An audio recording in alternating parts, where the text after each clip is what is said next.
Welcome, everyone. This is your friend, the DN What If, here with another exciting fanfiction. Today, we're diving into the story of What If Deku Ascended as the Sea God Poseidon? If you enjoy this video, don't forget to hit that like button and subscribe for more fanfiction content just like this. Now, let's get started with the fanfic. A tyrant rises again. Doctor, I'm sorry ma'am, but your son is Quirkless. Inko, what? Inko Yagi, pro-hero Teletrix, and mother of 2 children who were twins. Izuku and Izumi Yagi. Looked with shock, Izuku and his sister were with their mother to see what quirks they would get. Though unfortunately Izuku had not gained a quirk from either parent. Doctor, but your other daughter, Izumi, has a quirk. Her quirk is called Telehance. Basically, she can use telekinesis, and not only that, but she can also use her telekinetic abilities to physically enhance her strength and speed. And with enough time and training, she may be able to rival you. Izumi, really? She asked with excitement in her young voice. Inko, oh, that's amazing. I always knew you were meant for big things, she said as she pulled her daughter in for a hug and kisses while Izuku looked confused by the sight. But he didn't seem too bothered by it as he was still upset about not getting a quirk. Though after a minute he didn't seem too bothered by it anymore since he wasn't planning on being a hero to begin with. Inko, come on. Let's go home. Izumi, okay. The two began to leave as Izuku rushed over to them telling them to wait up. While the doctor looked at the young boy with a look of worry, hoping the boy will be alright. Especially with how much the world has changed due to quirks. Inko and Izumi were getting in the car as Izuku ran over. But they drove off before he could even call out to them, leaving the young boy by himself. He looked confused but steeled his nerves and pushed onward to get home. Right now it was late afternoon as the sky was beginning to turn orange. Izuku looked to be exhausted as he had walked several miles from the hospital. His stomach growled as he held her stomach. Izuku, I should get something to eat. He managed to open the door as she saw her father and walked up to him. Izuku, hi, Dad. Though he didn't respond. Almost as if he didn't acknowledge his presence. Izuku, Dad? Toshinori seemed to be ignoring him as Izuku looked saddened. But shook his head and decided to go to his room. As he went up the stairs to his room, he began to think about why his parents were suddenly ignored him. But he figured that they were too busy to notice him. He then made it to his room only to see her room was empty. Until suddenly she was knocked to the ground as he held her head in pain. She looked to see it was Izumi with a look of anger and disgust. Izumi, what do you think you're doing? Freaks like you don't need stuff. Izuku, what? What are you talking about? He said, confused by why he was suddenly being treated so harshly by Izumi. Izumi didn't say anything. She used her quirk to lift him up and slammed him against the wall and floor as he cried out for her to stop. But she didn't. Instead, she just slammed him onto the floor. Izumi, you better shut up and be grateful that a freak like you even has a roof over your head, she said with a tone of disgust as she closed the door and walked away. As Izuku was left to cry on the floor, his body and face bruised and bloody as he continued to cry. He hoped that this was just some bad dream that he was gonna wake up from. But unfortunately, it was anything but that when he woke up the next morning. It was now the last day of middle school and we see Izuku minding his own business. Ever since he was declared quirkless, he was basically the outcast of the school. And at home, everyone in the class was as lively as ever except for a certain green-haired individual, who just quietly sat in his seat, not even bothering making eye contact with anyone. It was a few minutes after class started and the teacher walks in a small stack of papers. Teachers, all right everyone, it's time we talk about your futures. Class groaned. Teacher, just kidding. I know you all want to be heroes. Then everyone used their quirks minus Izuku, Izumi, Bakuga twins and Todoroki twins. Izuku sighs quietly in annoyance. Just get this day over with already. Teacher, all right, settle down. You know the rules, no quirk usage in public. Izuku, hearing that, just rolled his eyes, thinking of the times people used their quirks on him and no one did a single thing to stop them. In fact, they encouraged them to do so, as if they had some sick sense of pleasure seeing him suffer greatly. Teacher, now we have quite a few students going to UA.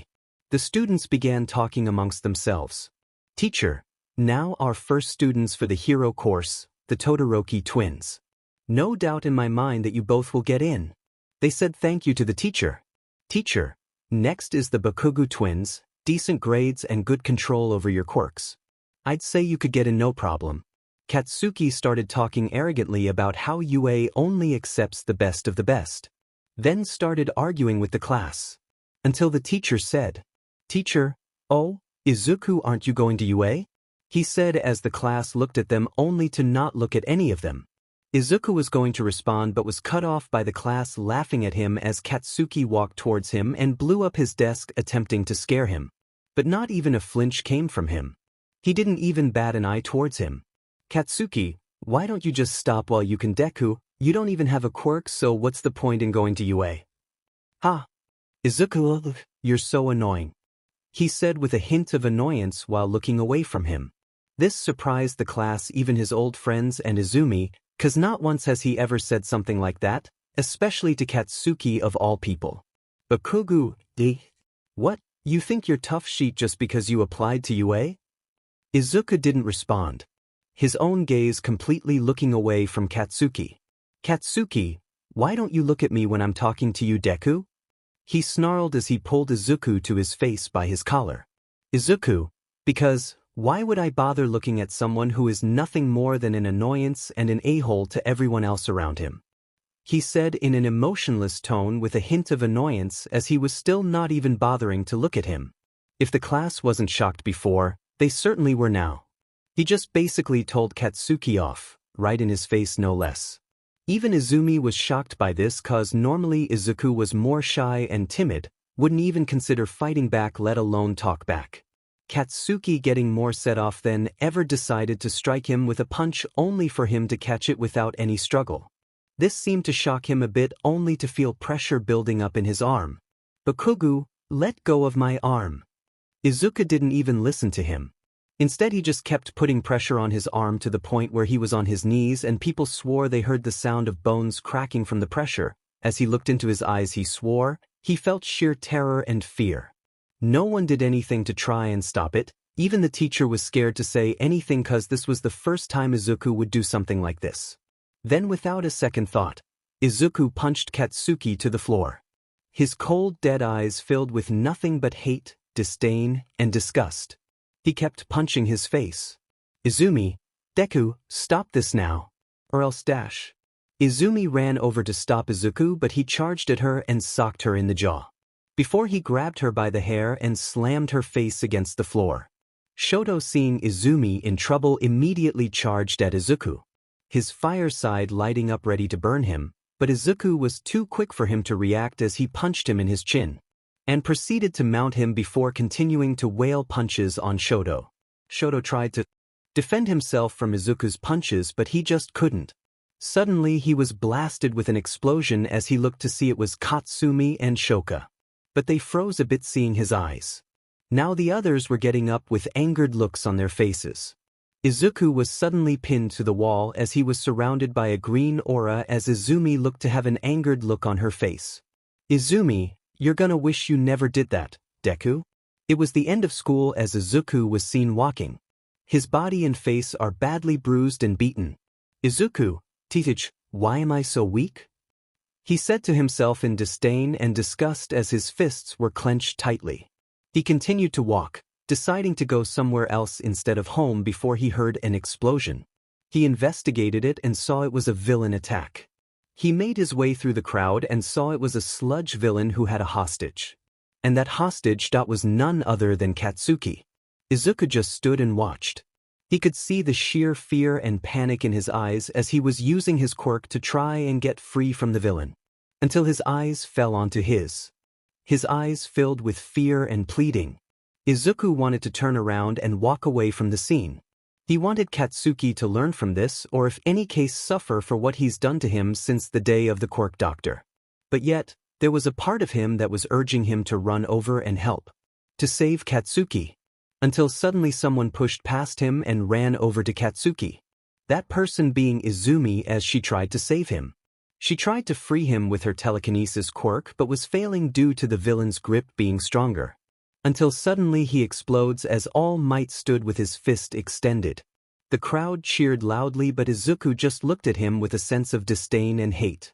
Izuku, why did I want to save him? He asked himself quietly in confusion by his conflicted feelings towards Katsuki. Right now Izuku was seen walking until he heard some people talking. He looked and saw that it was Izumi and All Might, who had revealed himself to be his own father. Izumi, Dad? You're All Might? She exclaimed in shock. All Might formed them. Toshinori, AMF, that's right Izumi.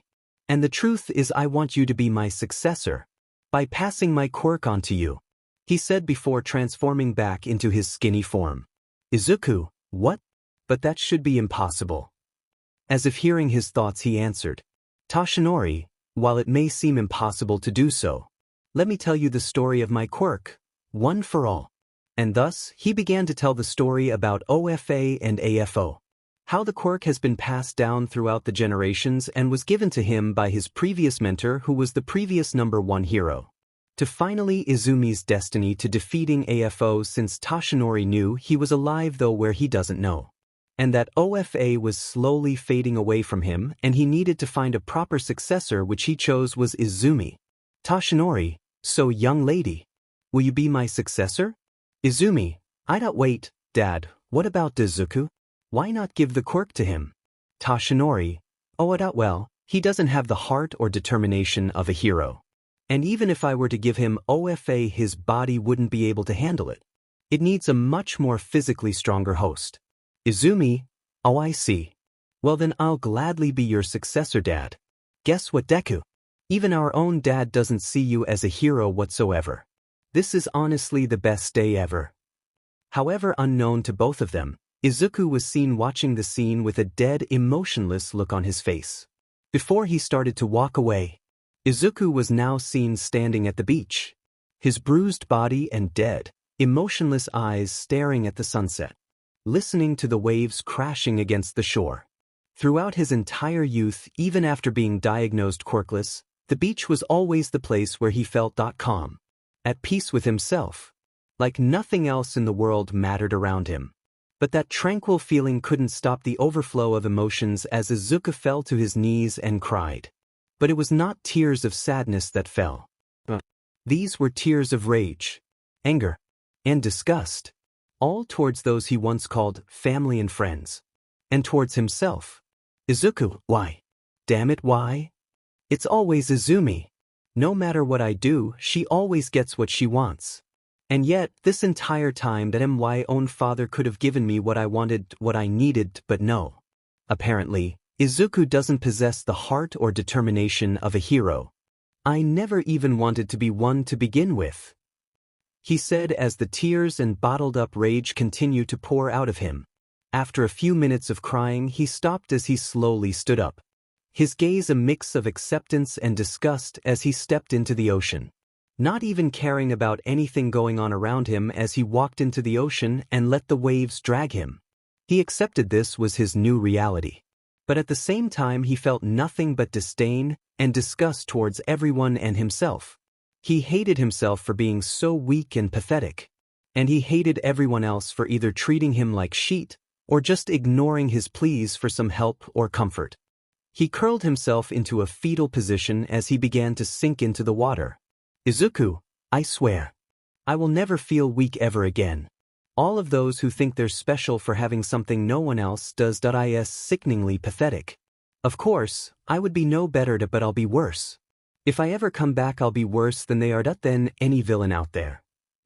He thought in his head as he closed his eyes and let the ocean take him. But suddenly a great wave of pain and power spread throughout his mind and body as he screamed silently in the water holding his head. His once green locks turning golden blonde as his mind was filling itself with memories he had no recollection of. He struggled until suddenly his body went motionless as it sank to the ocean floor. A pack of dolphins swam by and nudged his body with their snouts. A sense of worry in their actions until his eyes slowly opened. His face was that of calmness, but the air around him gave a sense of authority and demanded nothing but respect. Izuku looked at his hands and his battered body as he spoke within the water. Izuku, So it seems that I've been reincarnated and in the body of a disgusting, weak human no less. He said with a mix of hate, disgust, and disdain lacing his words before he held his head a bit in stinging pain before it dissipated. Izuku? So, these are his memories. Honestly, I'm not even surprised. Humans are truly disgusting creatures that need to be exterminated. But my body is too weak for my full power. I'll need to train till I'm back to full strength. He said as he split the sea in two as he walked out of his self-made path. He wandered the beach not even caring who saw him or was watching him. As of now, Izuku Yagi is gone. Dead from the world, as now taking his place was the tyrant of the seas, Poseidon. Realization of the unforgivable. It's currently sometime after the sludge villain incident. The group has left with a sense of satisfaction and relief but also a little bit of concern. The girls, Shoka and Katsumi, mostly felt concerned while the others felt nothing but satisfaction and relief. Especially Izumi since she was now the next holder of OFA. They were silent until Katsumi spoke up. Katsumi, guys, don't you think we took things a bit too far with Izuku? She asked with a worried look on her face. Izumi, and why should we worry about that useless Deku? He's survived worse, so it won't matter. Katsumi and Shoka looked at Izumi with a look of shock at how heartless she was sounding, especially about her own brother. Shoka, Izumi, that's your own brother. Don't you at least feel an ounce of sympathy for him? After all the torment we put him through growing up? What if he kills himself? Shoka asked with a look of worry and concern. Especially from when his eyes met her. His eyes, completely dead and void of any kind of emotion, but yet she felt one individual feeling from those eyes, that pure hate, anger, and disgust. Izumi was going to retort but Katsuki beat her to it. Katsuki, that useless Deku won't do anything like that. He's too much of a weak PP to even consider the idea. He said with a slight snarl as Shoto nodded his head in agreement before he spoke. Shoto, and besides, even if he was going to do something like that, the authorities would obviously think that the reason he did it was stress from school. He said in a slight tone of confidence. Shoka and Katsumi looked at their respective brothers with shock at how heartless they were being. Shoka, but didn't we do this protect him? She shouted in anger. The trio looked taken aback by her sudden outburst. Shoka, don't you remember the reason why we did all this to Izuku? Izumi, don't you remember how you promised that you'd do whatever it took to protect your brother? She asked the brunette with a hint of desperation in her voice as Izumi began to take in her words. She remembered how the day of the quirk doctor she promised that she would protect her brother from getting himself killed by becoming a hero quirkless. But now, as she thinks about her actions towards Izuku over the years growing up, the bullying, the beatings, the neglect from their parents, Izuku practically being starved, how frail and skinny his body was compared to hers and the others within their age group. Izumi, oh my god, what have I done? She said, covering her mouth as her face was that of horrific shock and realization. Tears began to fall down her face as she remembered all the horrible things she had done to her own brother. Some of the things she did even gave him broken bones. Though Katsuki and Shoto just rolled their eyes in annoyance. Katsuki, so what? If it's that big of a deal, then go and fix it. Besides, why should I care about that useless freak Deku? Shoto nodded in agreement as they began to continue walking back home. Katsumi and Shoka followed them only with a look of annoyance on their faces as they stared at their respective brothers. While Izumi made her way home on her own as she continued to think about all of the things she had done to Izuku over the years. Izumi, Izuku, she said to herself as she made her way home. She walked in, making her way to her room as she heard a voice speak. Izumi, I heard the news from your father. She looked and saw it was their mother, Inko Yagi, or Teletrix. She had a bright smile on her face as she ran over and hugged Izumi. Inko, I'm so proud of you, she said as she held her daughter tightly. Izumi, Mom, has Izuku came home yet? Izumi asked with a mix of concern and worry, remembering Shoka's words to her. Inko looked at Izumi with a look of confusion on her face. Inko, Izuku? Izumi, who are you talking about? Izumi looked at her mother with a look of shock. Izumi, Izuku. Izukiyagi, my twin brother. Your son? Don't you remember? She asked with a hint of desperation and horror at how her mother doesn't even remember her own son. Inko looked to be in thought for a minute until her eyes widened with shock, horror, and realization. She immediately ran upstairs as Izumi followed her. Izumi followed Inko to her and Toshinori's bedroom as she was frantically flipping through the different family photos. A look of desperation and fear filled her eyes as they started to water, until she stopped and froze. She pulled a photo out of the book and held it up as she covered her mouth in horror and realization. Inko, oh my god baby boy. She sobbed as tears streamed down her face. It was a photo of the day that Inko took Izuku and Izumi to the quirk doctor. How they were happy together. Inko, oh God. What have I done? I abandoned and neglected my own child. What kind of mother am I? I need to apologize. To make up for all the horrible things I've put him through. Izumi, I'm planning on doing the same thing too, Mom. But maybe it's best for you to wait on that. Inko, wait? I'm sorry, but I can't just sit by and not help my own son who I practically abandoned and neglected for years. I have to do something to apologize to him. She exclaimed in outrage. Izumi, that's what I'm doing as well. But I'm trying to start slow, at least maybe do some stuff to show that he can trust me, even if not by much. And I think that if you suddenly start apologizing it'll just make things more difficult. Inko, so what am I supposed to do? Izumi, I don't know. But maybe try talking to him more? It may not be much, but it's a start to try and gain his trust back. Inko seemed to be in thought for a minute but nodded her head as she wiped her tears away. Inko, you're right. I'm sure that he'll be hungry when he gets back. In fact, I should make his favorite dish.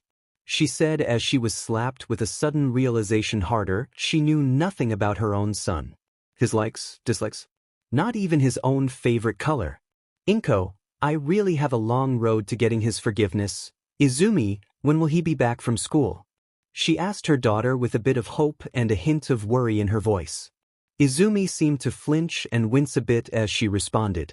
Izumi, I'm sure that he'll be back soon. I mean that it's not like he has anywhere else to go. She said with a nervous smile on her face as she was sweating a bit nervously.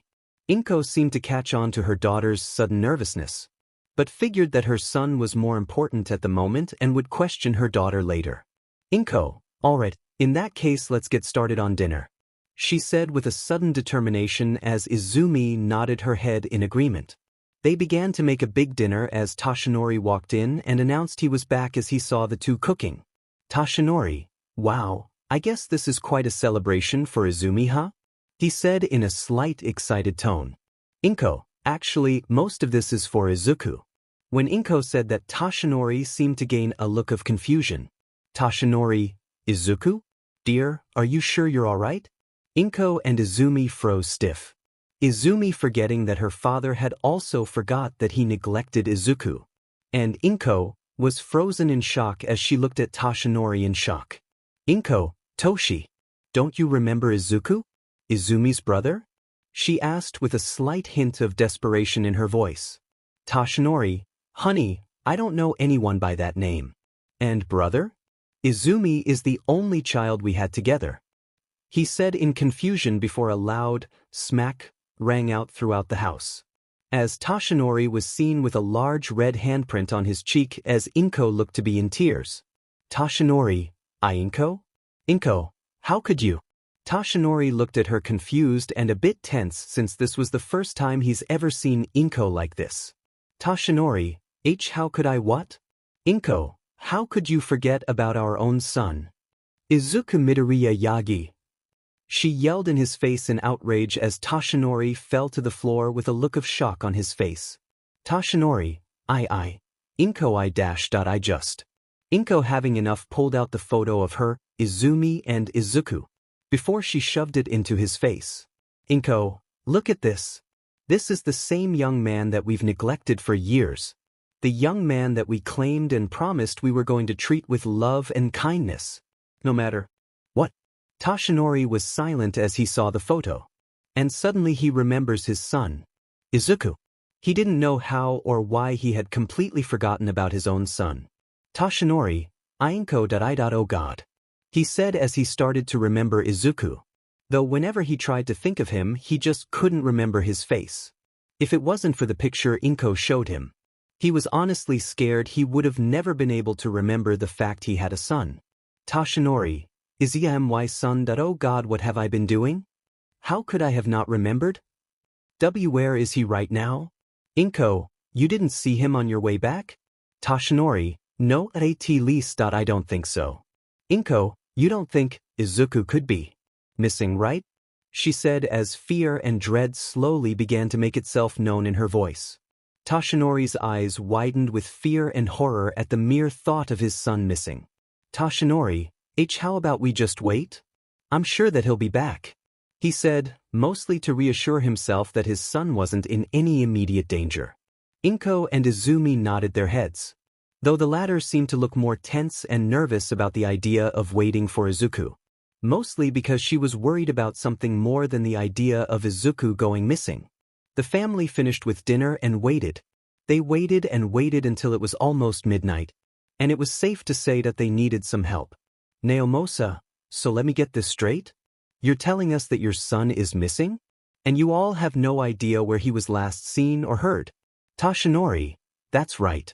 Toshinori said as he was speaking to Naomosa, who was with Endeavor, Aizawa, Nizu, Gran Torino and a few officers who were on standby. Nizu, this is troubling indeed.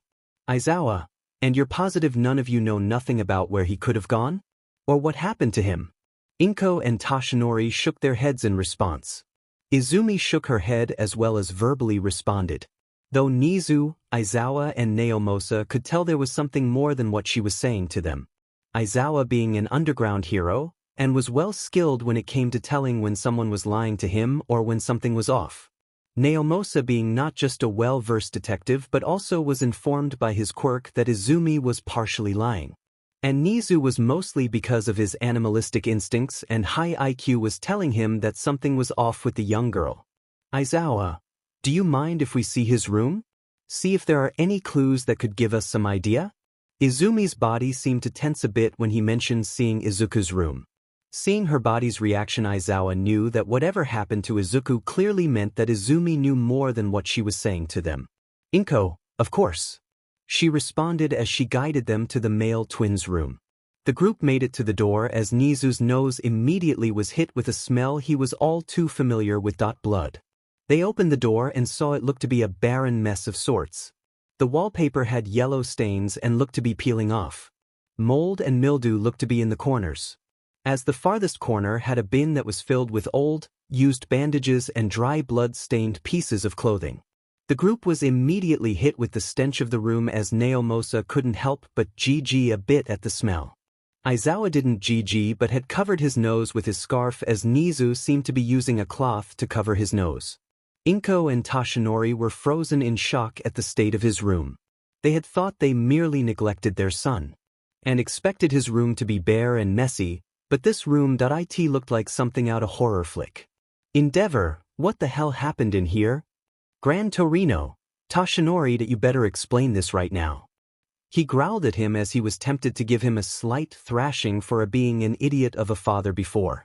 Though now, he was tempted to give him a serious beating. Toshinori, I had no idea about that. He was cut off by the sound as everyone looked over to see that Inko was on the ground unconscious. Toshinori, how? Sometime later paramedics had arrived at the scene as Hound Dog was called as well, considering his quirk was more than suited for this type of situation. Though when he saw the room he immediately threw up just by the smell of the room, but was a bit determined to get a chance to catch a scent of Izuku to track. While this was happening, Inko was being tended to by the paramedics. They claimed that she had just fainted from shock and would be fine. Much to Toshinori's and Izumi's relief, Hound Dog came downstairs drying his face, clearly showing he had just finished throwing up again. Nizu, do you have a lead? Hound Dog, yes, though it's a bit faint. It's something, he said as he motioned everyone to follow him. Everyone got into a car and followed Hound Dog's directions, leading them to the beach. Hound Dog, this is where the trail ends," he said, a slight saddened tone making itself known in his voice. Everyone's eyes were wide with shock. No. Everyone looked at the one who spoke, which happened to be Inko. Her face was that of blankness, but there was a clear sense of denial in her eyes as tears began to fall from her face. "Inko, this can't be right. See clearly there's more than what we see now. I mean, Inko." She was cut off as she looked over to see Aizawa, who shook his head as a grim look was on his face. "Inko, no. I won't believe this. There's clearly no body. Which means that he's out there somewhere," she exclaimed to them, denial clear in her voice. As she was arguing, Izumi looked to be having an emotional breakdown. "Izumi, was this what I wanted? I just wanted to protect you. Izuku. I'm sorry," she thought to herself as she was crying. Tears streamed down her face as they fell on the sand. She calmed herself after a minute as she silently made a promise. That if Izuku was alive, she would be a better sister to him. And that she'll be a hero to support the Quirkless. Unfortunately for Izumi, her promise would mean nothing to someone who's already gone from the world. And in his place was a merciless tyrant. A tyrant shows their strength among the weak. It's been 4 years since the disappearance of Izuku Yagi. Ever since that day, the Yagi family has never been the same. And neither was Izuku. Everyone in the family became more depressed as the years went by. Along with Katsumi and Shoka. They were upset not just because of all the horrible things they've done and said to Izuku over the years, but also because they felt like absolute idiots thinking what they did to Izuku was supposed to protect him. So they decided to become great heroes for Izuku so that they can look for him in the future and try to gain his forgiveness and trust back, and hopefully marry him sometime afterwards. All Might and Inko, Teletrix, worked tirelessly over the years trying to find any clues that could help them find out where their son could be. But yet turned up with nothing. Even with all the help of the other heroes and police, there were still no clues that could point them into where Izuku could be. As time went on, many heroes and police had given up on the search, especially since the last known trace of Izuku was that he was last reported to be at the beach, and that the only other thing to track him was a photo of him when he had turned. They believed that he killed himself by throwing himself into the ocean, or that he didn't want to be found. Though Toshinori and Inko never gave up hope. After all, they were determined to fix their mistake by neglecting their own son, even if it meant that they were going to be chasing after a ghost for the rest of their lives.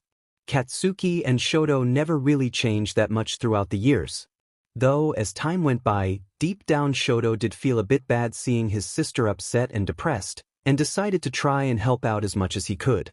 Izumi, on the other hand, was possibly feeling much worse compared to the others, especially her training with OFA over these years with her father. While she did grow stronger with her quirk and a bit of OFA, the main issue was that OFA would severely backlash on her greatly. Every time she would attempt to use said quirk, it would end up harming her greatly physically. Even Toshinori was stunned and confused by why it was having such drastic effects on his daughter. So as a result, Toshinori suggested that Izumi should use OFA as a last resort if she had no other options until she could get better at using it. While Izuku, or in this case Poseidon, had spent all of these years training gruelly in solitude. After he had left the beach, he had spent the next 4 years training his body to the extreme, breaking his bones, tearing his muscles, and putting his body to the brink of destroying itself, only to continue training to build it back up. Not only that, but he had also taken the time to forge himself a new trident like his previous one before he died by the hands of Sasaki. Over these years, he had decided to become a hero. But not just any mere common hero. He would be the kind of hero who would do what is needed to help others, even if it meant he had to kill both heroes and villains alike. Now you may be curious about something. Why does Poseidon, god and tyrant of the seas, plan to help people despite his immeasurable hate, loathing, and disgust towards humanity as a whole? Right? Well, despite his hate and disgust towards humanity, whatever was left of Izuku before Poseidon took over stuck within his mind. And as such, his ideals about humanity, heroes, and villains would clash against each other. So as an end result, Poseidon decided to become a hero, but not in the way others would think. Today was the day of the UA entrance exams. Right now we see a tall, blonde-haired young man with a trident in his hands walking towards the testing area. This person was none other than Izuku Yagi, now Poseidon. He decided to change his last name as he didn't want to be related to those he once considered family. Izuku right now was wearing a dark blue training jacket with matching breathes and a pair of sneakers with his trident strapped to his back. He had the blades wrapped in cloth just in case they accidentally stabbed someone. Izuku, to think I willingly decided to be among such filth. He thought to himself with a hint of disgust as he looked around, seeing the other students that were going to be participating in the exams. Until suddenly someone had tripped right beside him as he instinctively grabbed the back of their jacket collar. He pulled them back until they were standing beside him. "Izuku, you best watch where you're going," he said with a stern look on his face. His voice and gaze were a bit more threatening, as he stared her down, getting a good look at them, seeing them to be a girl. She had short brown hair with a bowl cut with a cut that revealed one of her eyes. Not only that, but she seemed to reach below Izuku's chest in height. And despite her eyes being partially covered by her hair, Izuku could tell she was very nervous, afraid, and terrified of his presence. "Girl, I'm so sorry. I didn't mean to," she said with a bow towards Izuku. Izuku merely narrowed his gaze a bit before his gaze seemed to move away from her as he spoke. "Izuku, just don't let it happen again. Next time I may not be so lenient." The girl didn't move from her bowing position, but she nodded her head in confirmation and understanding. Izuku, as he began to walk away, and continued to make his way towards the testing area. As he was walking, he heard voices that he never wanted to hear again. His face was calm, but there was a sense of anger and hate. He turned his head and saw that it was Izumi and the others.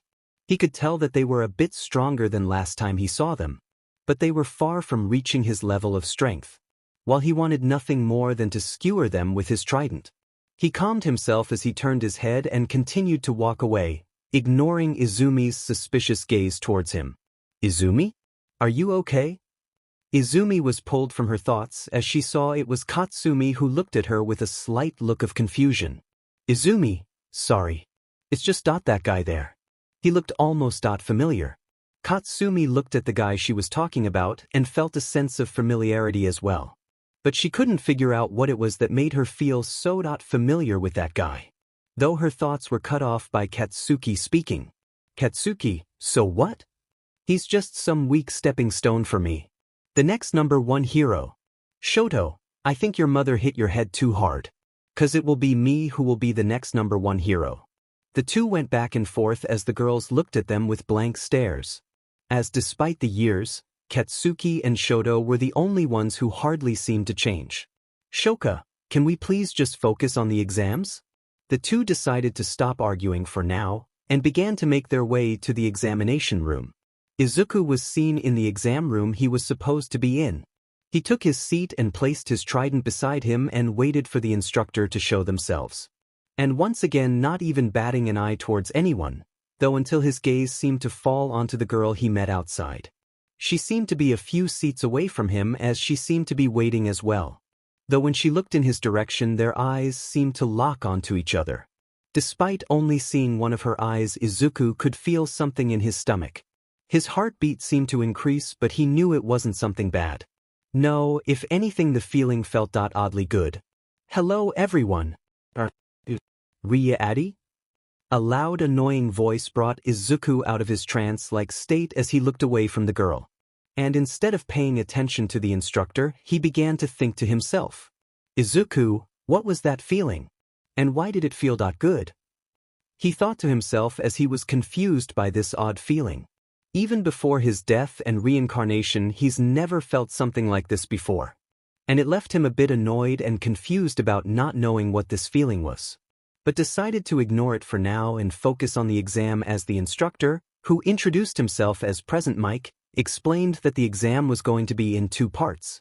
The written test and the physical assessment test, with the written test being the first. PM, now, you'll have at least 1 hour to complete this test. Do not cheat or look at other people's exams, you'll be disqualified immediately. And begin. He announced as everyone started to do the written exam. There were many who saw it challenging. While Izuku, it seemed hardly difficult at all, especially since he studied greatly over the last 4 years. Though what seemed to confuse and annoy him a bit was the constant grammar and spelling mistakes. Honestly, he wondered what idiotic animal was in charge of making this test. Izuku was finished within just a few minutes, and decided to not say or do anything but lean back with his arms crossed over his chest. His eyes closed as he waited for everyone else to finish. After the time had passed, Mike called out for everyone to stop working, and had told them to bring their tests back to him. Afterwards, present Mike began to explain the point system of the physical exams, how they were going to be fighting robots within mock cities and how certain robots were worth different points. Izuku was paying attention despite him looking like he was sleeping, though as present Mike was going to continue, he was interrupted by someone among the examinees. "Excuse me, sir. It says here that there are supposedly 4 robots. Instead you mentioned only 3 of them. If this is how UA is supposed to run, then I feel very upset, and you with the weapon." Izuku didn't even bother listening to him, but his eyes were open as he didn't bother facing him. "If you're not going to pay attention to anything that he is saying, then I suggest that you leave. And I highly question why you're walking around carrying a dangerous weapon. You could seriously injure someone." Having enough of these shenanigans, he stood up from his seat and looked at him with pure anger and irritation. He even released a bit of his bloodlust. Some of the people around him found it a bit hard to breathe even though they weren't his target. "Izuku, understand this, I could honestly give 2 sheets about what he has to say. And if you believe that I don't know what he's talking about, then you're surely mistaken. For if you look at the pamphlet that was given to everyone before the exams, it explains all of the robots and the point system, which he was merely giving us a refresher for those who may have forgotten." But instead of him finishing, an annoying bug had to appear to distract everyone's focus. "So I suggest you shut up, you disgusting worm, or I'll make you," he said as he finally sat back down, and most of the people around began to seemingly gasp for air while the individual in question just fell to the ground, seemingly fainted from his glare. It's correct. The 4th robot is called the 0-pointer, and is merely just an obstacle. Now if everyone could step up and grab a card that'll lead to your designated exam location," he said with a hint of nervousness in his voice. Right now we see Izuku outside of the mock city he was assigned to, waiting for the exam to start. He noticed that a few people looked nervous, but he didn't even bother with them. He just took the wrapped cloth off of the blades to reveal his trident in all of its glory. Those who saw it felt very uncomfortable with the weapon he had in his possession, but Izuku still didn't even bother caring about the others around him. The individual from before wanted to reprimand Izuku for not only brandishing such a dangerous weapon in front of others, but also for threatening him. But he had enough common sense to know when it was a bad idea to bother with him. Suddenly present Mike's voice rang out throughout the area. "Present Mike, alright.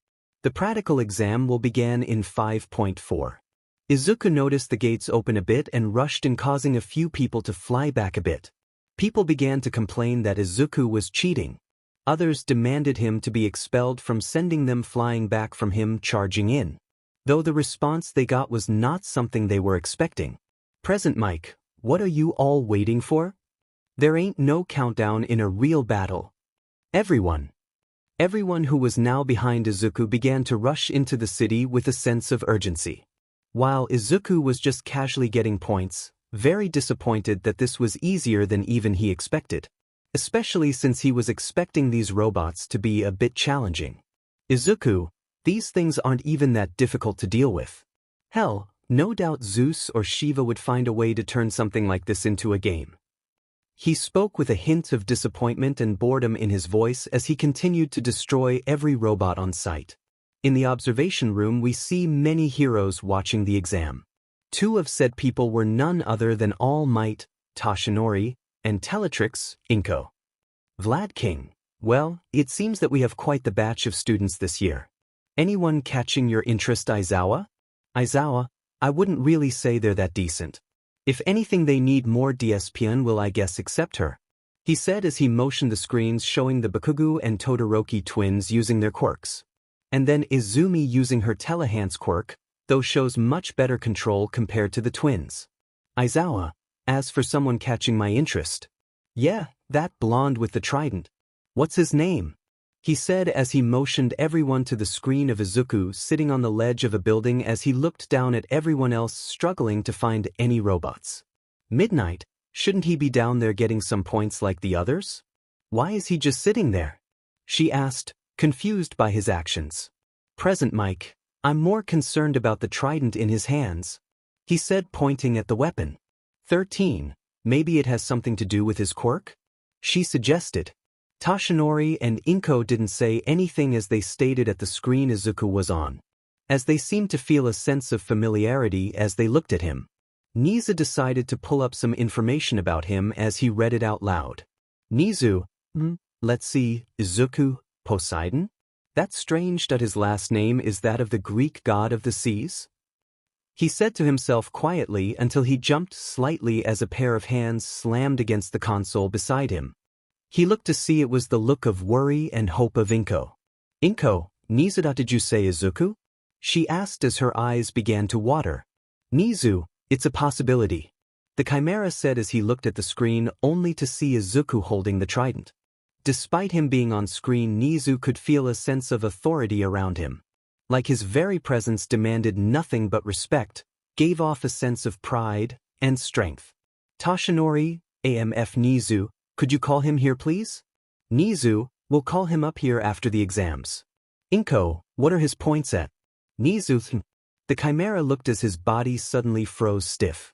He then dropped his cup, shattering it on the ground. The staff looked at him with a mix of concern and confusion only to say, Nizu, he has over 300 points. UA staff, WHAT? Present Mike. He just basically shattered All Might's record. He said as a scarf wrapped around his head covering his mouth. They looked over at a very annoyed Aizawa. Aizawa, could you shut up, you're all too loud. Present Mike said, sorry, to him, even though it was muffled. Aizawa understood what he was saying. Nizu, I think it's time we test his abilities. He says as he presses a button. We see Izuku, who was still sitting on the edge of the building, looking down at those below with a hint of disdain and disgust. He knew he had more than enough points to get into the hero course. So he had nothing to be concerned with, though suddenly the building began to shake as the ground rumbled. He looked to see the 0-pointer rising from the ground. A giant metal monster that began to destroy everything around it. Izuku, I guess it's no wonder it's considered an obstacle. He said as he was about to walk away until he heard a scream for help. He stopped and looked over to see someone trapped underneath some rubble. It was a brown-haired girl who looked to be trapped underneath some rubble as people merely ran past her. Izuku could only sigh in disappointment as he shook his head. Izuku, and they want to be heroes. He said as he stepped off the building and landed with a small crash as he made his way towards the girl. Until she noticed him and reached out to him. Girl, please, I used my quirk too much and exhausted myself. Izuku merely stepped past her as he walked towards the 0-pointer, making its way towards them. Izuku held his trident like a javelin and threw it, piercing its head and ripping right through it, causing it to fall over on its back with a loud crash. Back with the staff, who were currently panicking a bit, saw what happened only to hear two words. Present Mike, oh, damn. Back with Izuku. He held his hand out as his weapon came flying back into his hand. He walked up to the person and only lifted the rubble off of her leg. Girl, phew, thank you so much, Ifo. She was cut off by him walking away. Girl, aren't you going to help me? Izuku, I only merely helped you survive. It is your job to help yourself, otherwise I will not save you a second time. He said in a slight emotionless tone as his gaze was somewhere else and continued to walk away. Though the annoying sound of Present Mike's voice rang out throughout the city. Present Mike, the exam is now over. Would the person who destroyed the 0-pointer please come to the observation room? Thank you. Izuku sighed in annoyance, thinking he has to deal with more annoyances, and started to make his way towards the observation room. Izuku Yagi, Tyrant of the Seas Reborn. Izuku was seen walking through the corridors, making his way towards the observation room. Izuku, this had better not be a waste of my time. He thought with a slight scowl on his face. Once he had made it to the observation room, he knocked on the door as a faint "come in" was heard. He opened the door and stepped inside only to see the staff of UA standing before him, most of which were looking at him with looks of nervousness. Until Izuku laid his eyes on Nizu. Mostly because despite him being a literal god, Poseidon had to show some semblance of respect to his superiors. Much like his brother Hades. "Izuku, I take it you're the one who called for me?" he said in a demanding tone. Nizu, feeling his tone, felt his animal instincts kicking in, as if his very body was warning him that the person before him could kill him without even Nizu himself realizing it before it was too late. "Nizu, clears throat, you would be correct. The reason I called you here was to ask a few questions. Do you happen to be Izuku Yagi?" Izuku's gaze narrowed as he released a bit of his killing intent, making everyone in the room feel a shiver run down their spines. While Nizu, who was taking the brunt of it, saw behind Izuku something he never thought he'd see.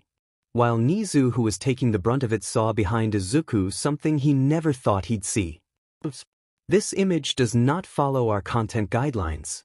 To continue publishing, please remove it or upload a different image.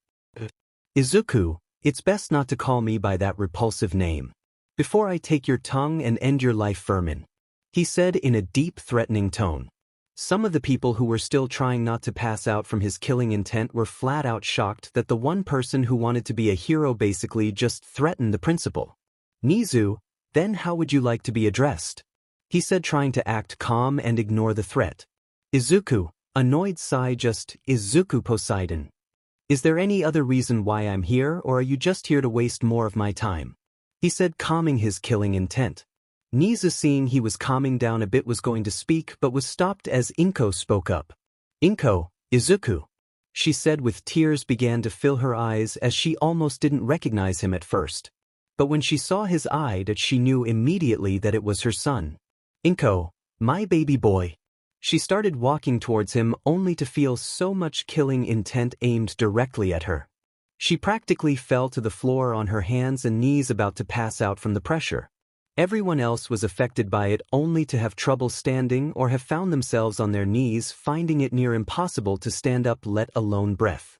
He stopped while almost everyone in the room was gasping for air. "Izuku, speak to me like that again and I will kill you without even a hint of mercy," he said with a deathly serious tone as he stared down at Inko. His eyes seemed to glow with a mix of hate, disgust, and loathing. While his tone sent shivers down everyone's spine, some saw the look in his eyes. Even though they weren't facing their general direction, they could tell he was serious. And they had to make sure no one got on his bad side.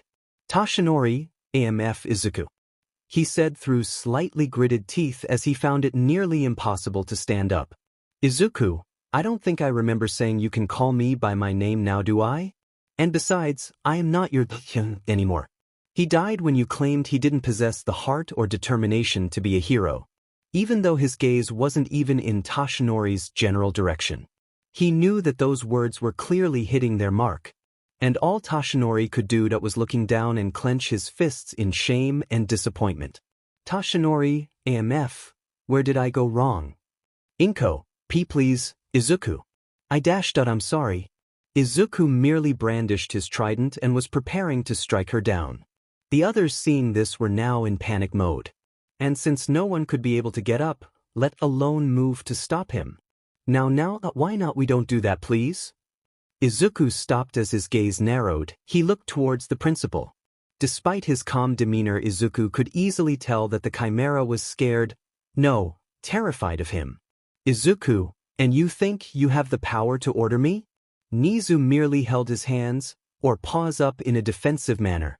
"Nizu, none at all. It's understandable that you wish to kill them here and now.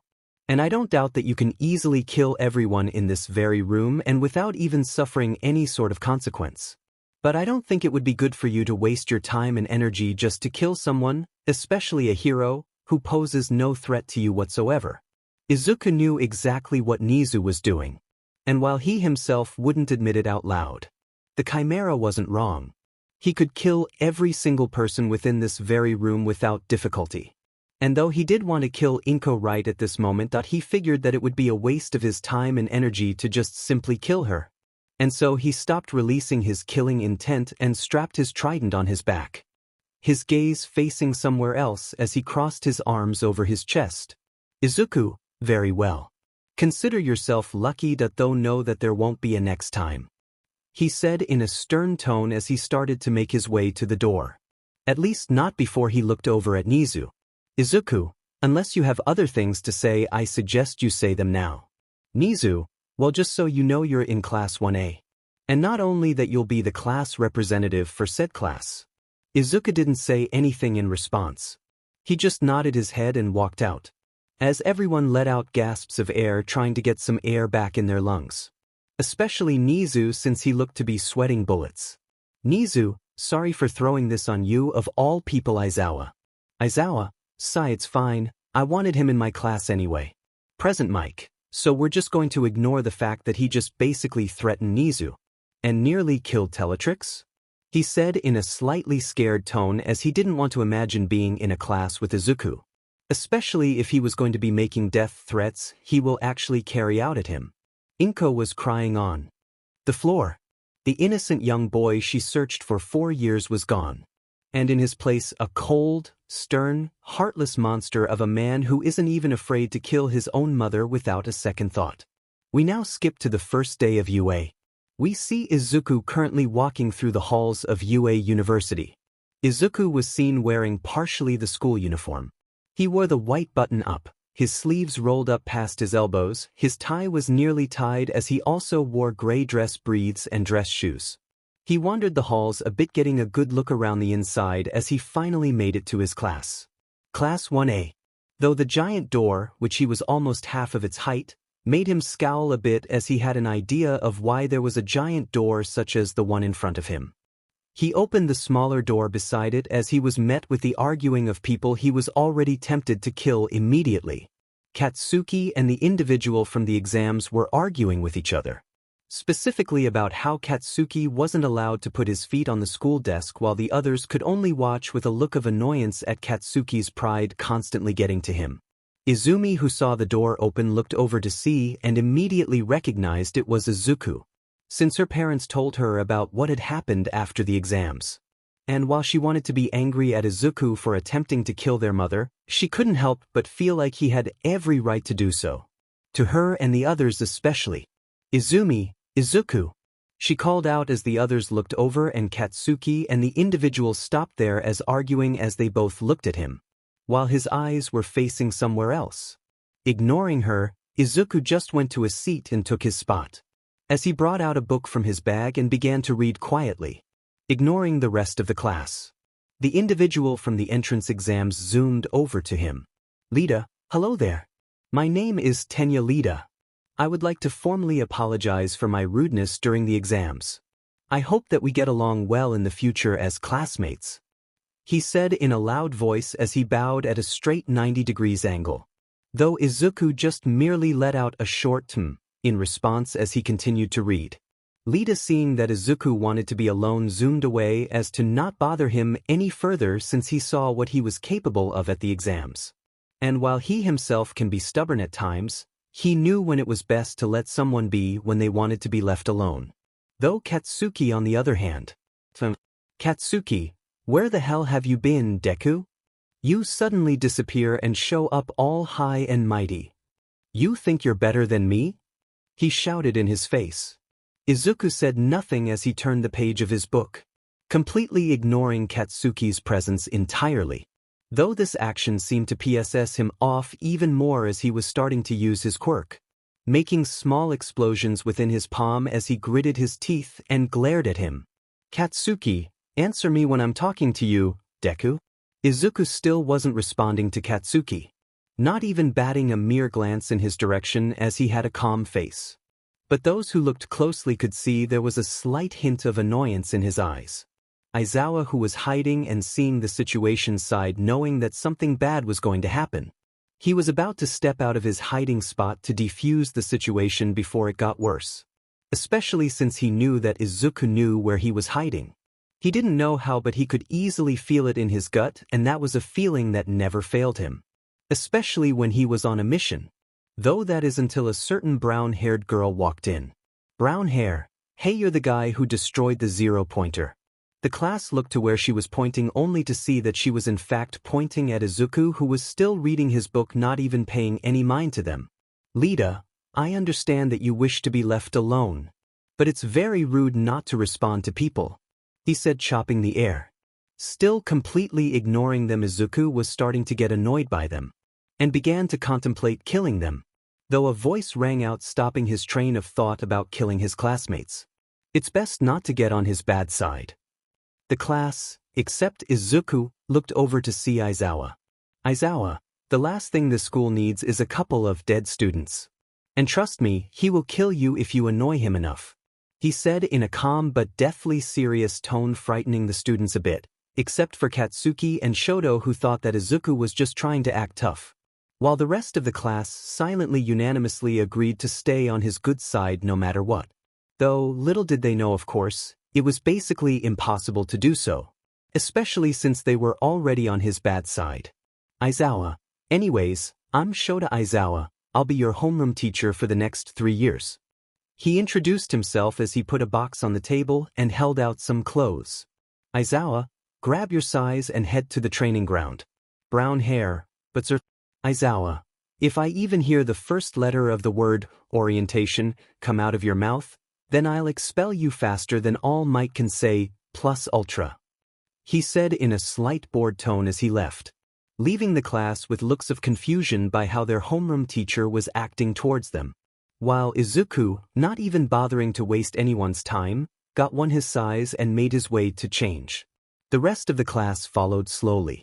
We now see Izuku, who was the first person to be at the training ground. Aizawa, you're the first one here, he commented with a slight hint of surprise in his voice. Mostly because of Izuku's new demeanor and prideful attitude, he was expecting him to arrive at whatever time he felt was right. Izuku didn't say anything, not even his gaze was facing in his general direction. The insomniac hero sighed, knowing that it was going to be difficult for him to even get a single glance at from. So he left it be for now. Since as long as Izuku was willing to listen to him, and preferably not kill his classmates or other UA staff, then he was fine with whatever he did. The rest of the class finally came over as Aizawa looked at them with a slight hint of annoyance. Aizawa, you're 5 minutes late. We'll have to work on that throughout our time here. Anyway, we'll be doing a quirk apprehension test. Much like the fitness test you do in school, but this time you use your quirks. This got a few excited a bit since they get to use their quirks. Aizawa, now I want the person who got first place on the exam to step forward. Both Izuku and Katsuki stepped forward while Aizawa looked at Katsuki like he was an idiot. Aizawa, I said the person who got first, you got third. Katsuki, H. Then who the hell got first? Aizawa, that would be the person who you yelled at this morning, he said, pointing to Izuku, who was standing by with his arms crossed. Katsuki looked at him with an intense glare and scowl. Katsuki, Deku, how the hell did you do to get first?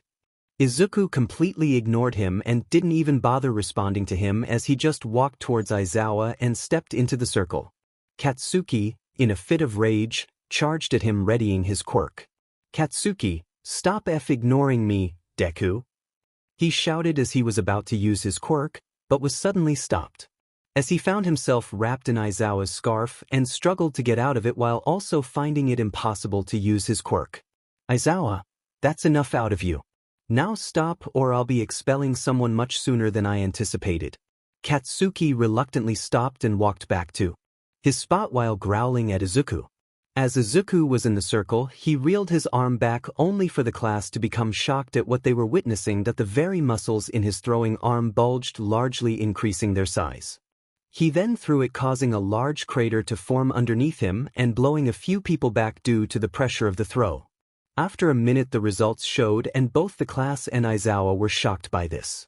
Class, 1,632,567 meters? Aizawa, despite the high number, I can easily tell you were holding back your full strength. Normally I'd have to reprimand you, but considering certain things, I'll just let things be, he said as the entire class looked with shock and confusion, while two were looking at Izuku with jealousy and anger. Red hair. Dude, he wasn't even using his full strength? That is so manly. Pink skin. Man, this is going to be so much fun. As she said that, Izuku facepalmed and shook his head in annoyance at what they just said. Aizawa. Fun, you say? Well, how's this for fun? Whoever is last will immediately get expelled, he said with a wild grin. Class 1, Izuku W. Brown hair, but sir, that's unfair. Everyone heard an annoyed sigh. They looked over to see that it was Izuku who was just looking at the sky. Izuku, you think this is unfair? Kisich, then you are all bigger fools than you realize. Class 1A, Achuch? Lighting bolt, what's that supposed to mean? He said a bit offended. Izuku, think about it, you dimwit. The very world itself is completely unfair. There are villain attacks, natural disasters, diseases, RPE, murder, and quirkism, all of which are happening around the world on a daily basis, and as we speak. He said, emphasizing quirkism as he continued. Izuku, and if you think what I'm saying is too much for your pathetic weak minds to handle, then you can leave right now and no one will stop you. No one muttered a single word to argue back with him, because what he said was nothing but the cold truth. Aizawa, DMN. I mean, I would have said something similar.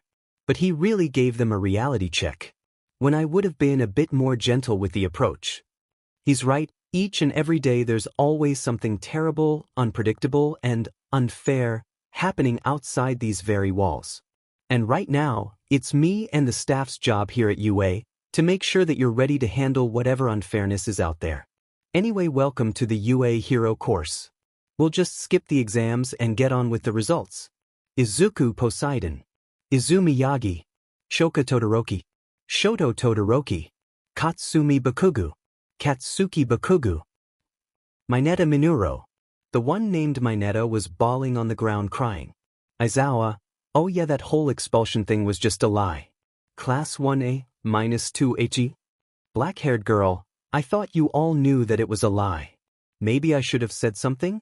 Everyone else, you think? Izuku, I wouldn't be so sure of that. The class looked at him a bit confused before he continued. Izuku, the last class he had, he expelled the entire class for doing things half-butt. And he wasn't lying about the expulsion thing. He said as he started walking away. His back facing the others as he continued.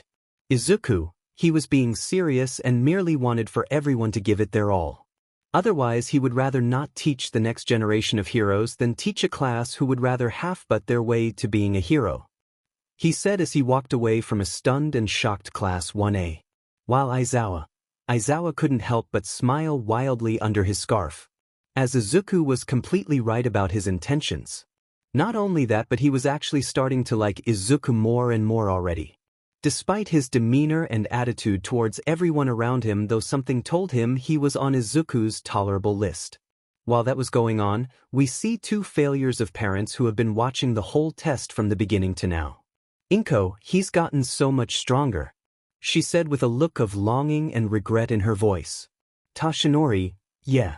Why did I do what my own father did? Tashinori, you absolute idiot, he said and thought with a look of regret. Inko, Toshi, we have to find a way to get him to forgive us. Tashinori, yeah, but how? He won't even bother to look at us. And I doubt Izumi and her friends will fare any better than us. Inko was silent and in thought for a minute until an idea came to mind. A tyrant doesn't need battle training.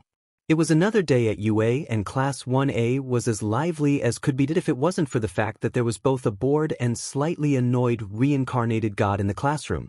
Reason: his classmates, because none of them would leave him be. Especially his sister, as there have been many instances where he was tempted to rip her heart from her chest. But he opted to just ignore her along with Shoka and Katsumi's advances towards him. As he knew that they held some romantic feelings for him, but he did not reciprocate those feelings for them. Mostly because his old self has lost all forms of romantic feelings for them when they treated him like they did when he was diagnosed quirkless. And why would a being such as him need to have a romantic companion? He never bothered with one before and he didn't bother with one now. Though there has been something bothering him as of lately. As the days have gone by, Izuku has crossed paths with the brown-haired girl from the exams. He overheard from her friends and classmates that her name was Kinoko Komori and that she was another Hero Course student, though she was in Class 1B. And every time that Izuku looked at her, he would always get this strange feeling in his chest. He didn't know what it was honestly, but it felt not good. Though at the same time it bothered him greatly, because he has never felt this way towards someone before his death. Denki, man, I wonder who's going to be teaching us today?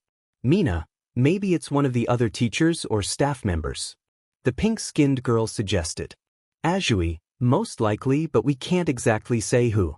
Izumi was too busy looking at her brother with a look of sadness and longing, because he never even bothered looking in her direction. Every time she, Shoka, or Katsumi would try to get close to him, or try to at least speak with him, he would either completely ignore them or just walk away. Izuku.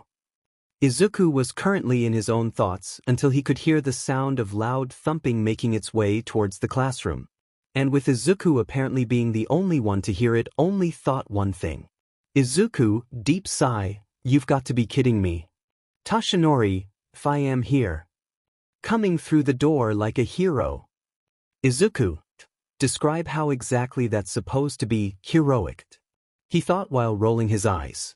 He was promptly followed by Inko as they heard excited chatter from the other students. Though unfortunately they didn't even hear the voice they were hoping to hear. But they decided to focus on the class. They explained how they were going to be doing a joint exercise with Class 1B. As Inko pressed a remote revealing a few walls with multiple briefcases. Each one was labeled with different numbers on them, the class began to get excited about where this was going. Except for Izuku, who was just looking out the window watching the clouds. Each member of the class got their own case and left to get changed except for Izuku. As soon as everyone left, he got up and was leaving, only feeling a hand on his shoulder. Izuku, you best take that hand off now. He said, glaring over his shoulder. His glare caused Tashinori to flinch and reel his hand back, while Izuku turned around and faced them with his arms crossed over his chest. Izuku, do that again and I'll cut your hand off. Now, what do you want?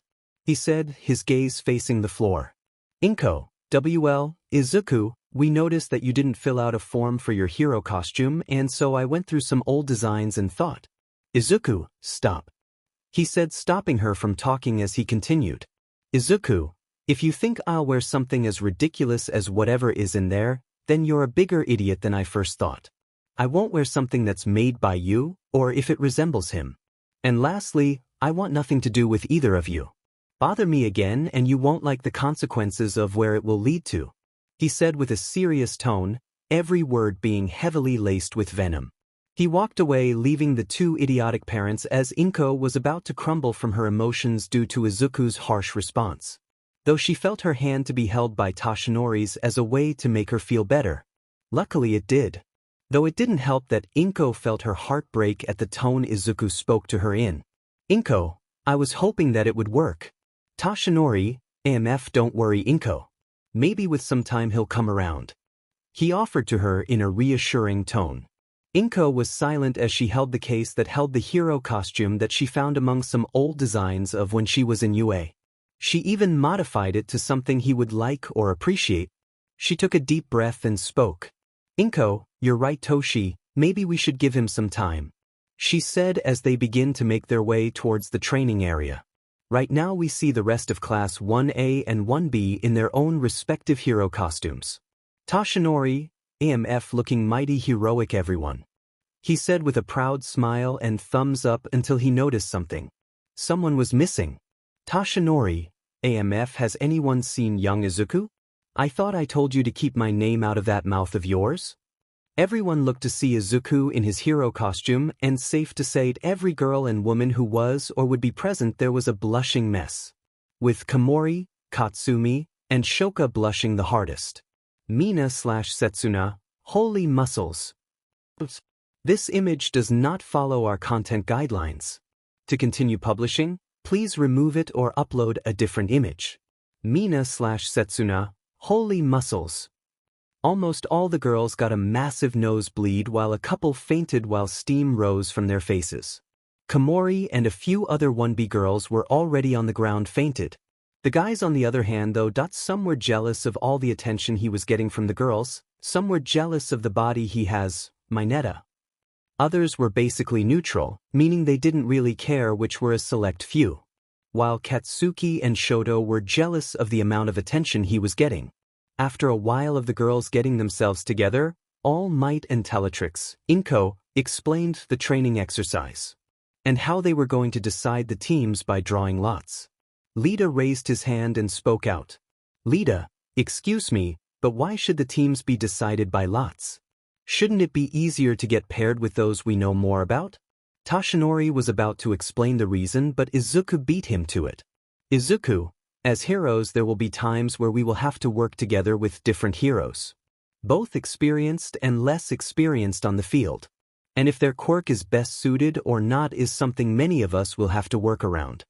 He explained in a calm but emotionless tone with a hint of annoyance as he stepped up and took a number before he made his way back to his spot. Izuku waited for everyone else to get their numbers and waited for his partner for the exercise. Well, looks like we're partners. He looked to see it was Komori who had a smile on her face. Though Izuku could tell there was a hint of nervousness under her smile. Izuku merely hummed in response as she spoke up again. Komori, so I was wondering something, what's your name? She asked as they were led to another room where they were watching the other students participate in the exercise. Izuku. Izuku. He said in a monotone voice. Komori nodded her head with a little smile. Komori, I'm Kinoko Komori. Also, I was wondering something. What exactly do you think of my costume? Sha asked, doing a little pose. Izuku looked at her and her outfit. He wouldn't lie if he said that she did look a bit cute.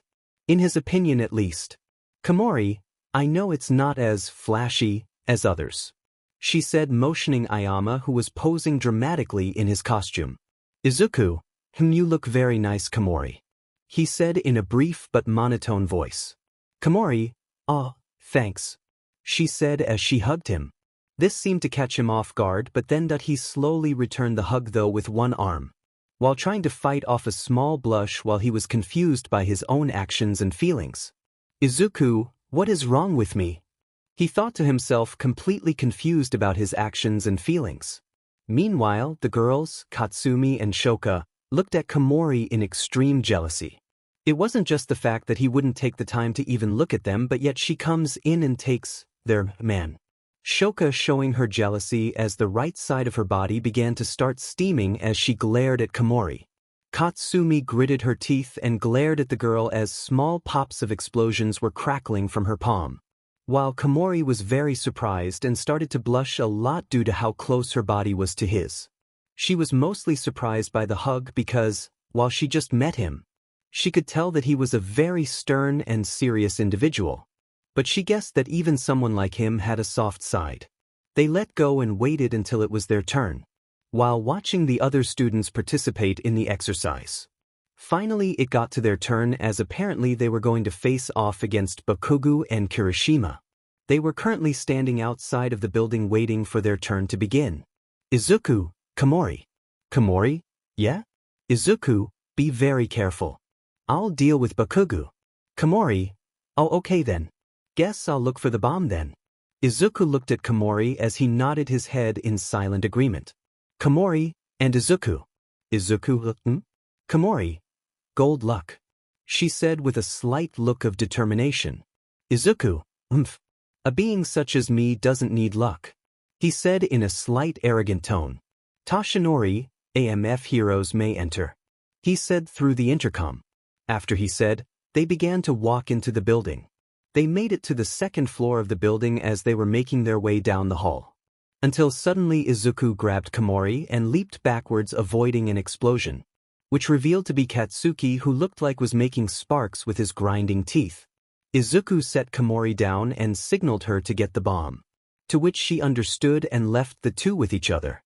Katsuki, all right, you useless Deku. It's high time I put you in your place. Izuku didn't even look at Katsuki like he usually does. Izuku, he's annoying as always. Katsuki, seeing he's not even looking at him, started to seethe in anger. Katsuki, why don't you look me in the eye, Deku? Ah, you think you're better than me? 'Cause newsflash, You ain't better than me. Izuku, why would I bother looking at someone who is far beneath me? And besides, why would I think of myself as better than someone when I already am? He said in a casual tone. Hearing those words, Katsuki charged at Izuku in blind rage and threw explosion after explosion, while Izuku just lazily dodged every single one. As he thought to himself, Izuku, despite being more genetically evolved, even that mortal I fought before reincarnating was faster than this Pomeranian worm. In the observation room we see the rest of Class 1A, 1B, along with All Might and Inko as they were watching the fight between Izuku and Katsuki. Denki, man, they're really going at it, huh? He said with a slight nervous tone, seeing Katsuki being all ferocious with his attacks. Kendo, I wouldn't really say that. He looked at her with a questioning look. Kendo, I'm saying that your blonde friend down there isn't even taking the fight seriously. She commented in an explanatory tone, seeing as Izuku looked to be barely trying to dodge the ash blonde's attacks. All Might and Inko looked at the monitor with hurt and regretful looks in their eyes. Toshinori, MF, Izuku my boy, I'll have to give you OFA. I know that it'll be in safer hands with you and your sister is willing to give it to you. You truly do deserve this quirk. Inko, my baby boy, you've gotten this strong and we were never there to watch you grow. That I'm so sorry. If I could go back in time and stop myself from making such a mistake, I would do so in a heartbeat. Back at the fight, Katsuki was getting angrier that the person he swore that he was going to beat and show their place is not even fighting back. Katsuki, why don't you fight me, Deku? Izuku. Bakugu, how come you haven't used your quirk yet? I bet it's as lame as that mushroom girl. This seemed to anger Izuku a bit, but Katsuki being the idiot he was decided to do more. Katsuki, maybe when I'm through with you I'll show her place underneath my boo. He didn't finish as he was sent flying into a wall at the end of the hall while feeling the intense gaze coming from Izuku. This image does not follow our content guidelines. To continue publishing, please remove it or upload a different image. Izuku, you even dare to lay a single hair on her and I'll kill you in the slowest and most painful way you couldn't even imagine. He said with a deathly serious tone and a glare that could possibly make the Grim Reaper himself shiver in fear. Izuku, taking a deep breath, getting his act together, turned his back towards Katsuki and started walking away. Mostly to find Komori and see how things were going on her end. While Katsuki heard a click sound coming from his gauntlet, making him smirk like a madman. Katsuki, hey Deku. He said as he managed to get out of the wall. Izuku turned around a bit annoyed at this fight was getting basically nowhere. He saw Katsuki with a triumphant smirk on his face. Katsuki, you know how my quirk works, right? This made Izuku raise a brow at what he was talking about, but still didn't say a word until Katsuki explained it and telling him how his gauntlets weren't just for show but to actually help create bigger explosions. Toshinori, F young Bakugu, that's enough. You could kill him. Bakugu, not if he FNG dodges. He said as he pulled the pin on his gauntlet and a massive fireball came flying towards Izuku while he just looked at it unimpressed. Before the explosion came to him, he swiped his hand and a massive smoke screen spread through the entire hall. But the force of the explosion shook the entire building, making Komori and Kirishima, who were fighting, looked at each other confused by what was happening. While Komori was a bit worried for Izuku. In the observation room, people were greatly shocked by the fact that Katsuki basically killed Izuku. But once the smoke cleared, the people were in a state of pure shock. Katsuki looked and saw what made him even more furious, that it was the fact that there was a wall of water that blocked the attack. Everyone was wondering if that was his quirk or not. Especially Class 1A, since everyone did their introductions and said what their quirks were, he never really said what exactly his quirk was. Only that he was quirkless. Now this confused everyone in Class 1A. If he declared himself as quirkless, then how the hell can he do that? Lita, is that his quirk? He asked in shock and confusion. Sato, honestly I'm surprised that he has that much control over it. He commented. Zero, yeah, but I'm curious how he gained so much of that water in such a short amount of time. Momo thought about that for a minute until a realization came to her. Momo, water molecules. Everyone looked at her confused until she explained. Momo, basically from what we're looking at we can easily deduce that he has a form of water manipulation quirk. They all nodded in agreement. Momo, so from what we can see he has such a high level of control that he can utilize the water molecules within the air around him. Inko, Teletrix, good assumption there, Miss Yayurozu. She complimented the young girl. Momo, oh, it was nothing. She said a bit embarrassed. Jairu? Yeah, but if you guys remember from the quirk apprehension tests the other day. He bulked his throwing arm tremendously. So maybe he has two different quirks? Kendo, I mean, that wouldn't be the most illogical answer we can come up with. I mean the Todorokis have two different quirks. Many people nodded in agreement, but with two other people their thoughts on why he had two different quirks were far from the students' ideas. Back with the fight we see Izuku who still has his water wall up while Katsuki just got even more angrier. Katsuki, so you've had a quirk this whole time, huh? You looking down on me, Deku? Izuku, having enough of these shenanigans, decided to engulf Katsuki in a ball of water, and he couldn't use his quirk to get out since his quirk requires his sweat to do anything. After a minute of thrashing around trying to get out he fell limp. Izuku wanted to leave him there to die but decided to let him live. For now.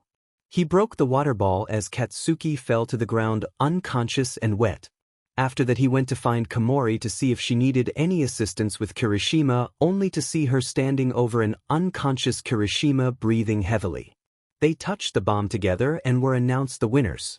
When they got back they were greeted with mixed looks of slight awe and worry, others of anger and jealousy. Inko, Izuku, while I commend you for utilizing your quirk to incapacitate your opponent, sadly what you did could have killed him.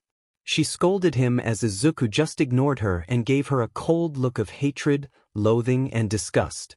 And made his way to the farthest corner of the room and leaned against the wall with his arms crossed. His eyes closed as he didn't want to see anyone else. This seemed to make her reach her breaking point, but Tashinori, being the caring husband that he was, held her hand to calm her down. Which helped, but it could only do so much. The others went through their exercises and afterwards Inko immediately rushed out so that the students didn't see her cry. While Tashinori promptly followed her as he said for the students to make their way back to their respective classes. At the end of the day Izuku was in the classroom and was about to leave until he was blocked by Izumi. Izuku, what the hell is wrong with you? She shouted at him in outrage. Izuku, still not even looking at her, only raised his brow. Izumi, why would you do that to Mom? Do you know how hurt she was seeing her own son look at her like that? Izuku just walked past, completely ignoring her. Only to speak before he continued. Izuku, and tell me this? Why should I bother caring about a woman who cared very little about her own son for many years? He said as he left the building, leaving his sister to dwell on his words. A merciless tyrant at the Yugi. Warning, long but chapter. Hope you enjoy. It was a few days later and we now see Izuku, who was currently making his way towards UA. He was making his way towards the entrance as he saw a large crowd of reporters who were in front of the entrance. Izuku, why are there so many annoying worms? Suddenly the reporters noticed him and began to bombard him with questions. Like, what is it like to be taught by the #1 hero? How do you feel about having All Might as a teacher at UA? Do you think that pineapple should belong on pizza? And etc. Izuku, having enough of the constant questions, released his killing intent as the crowd immediately backed off. Izuku, I will only say this once. Stay out of my way, or the next time you come near me I'll kill you.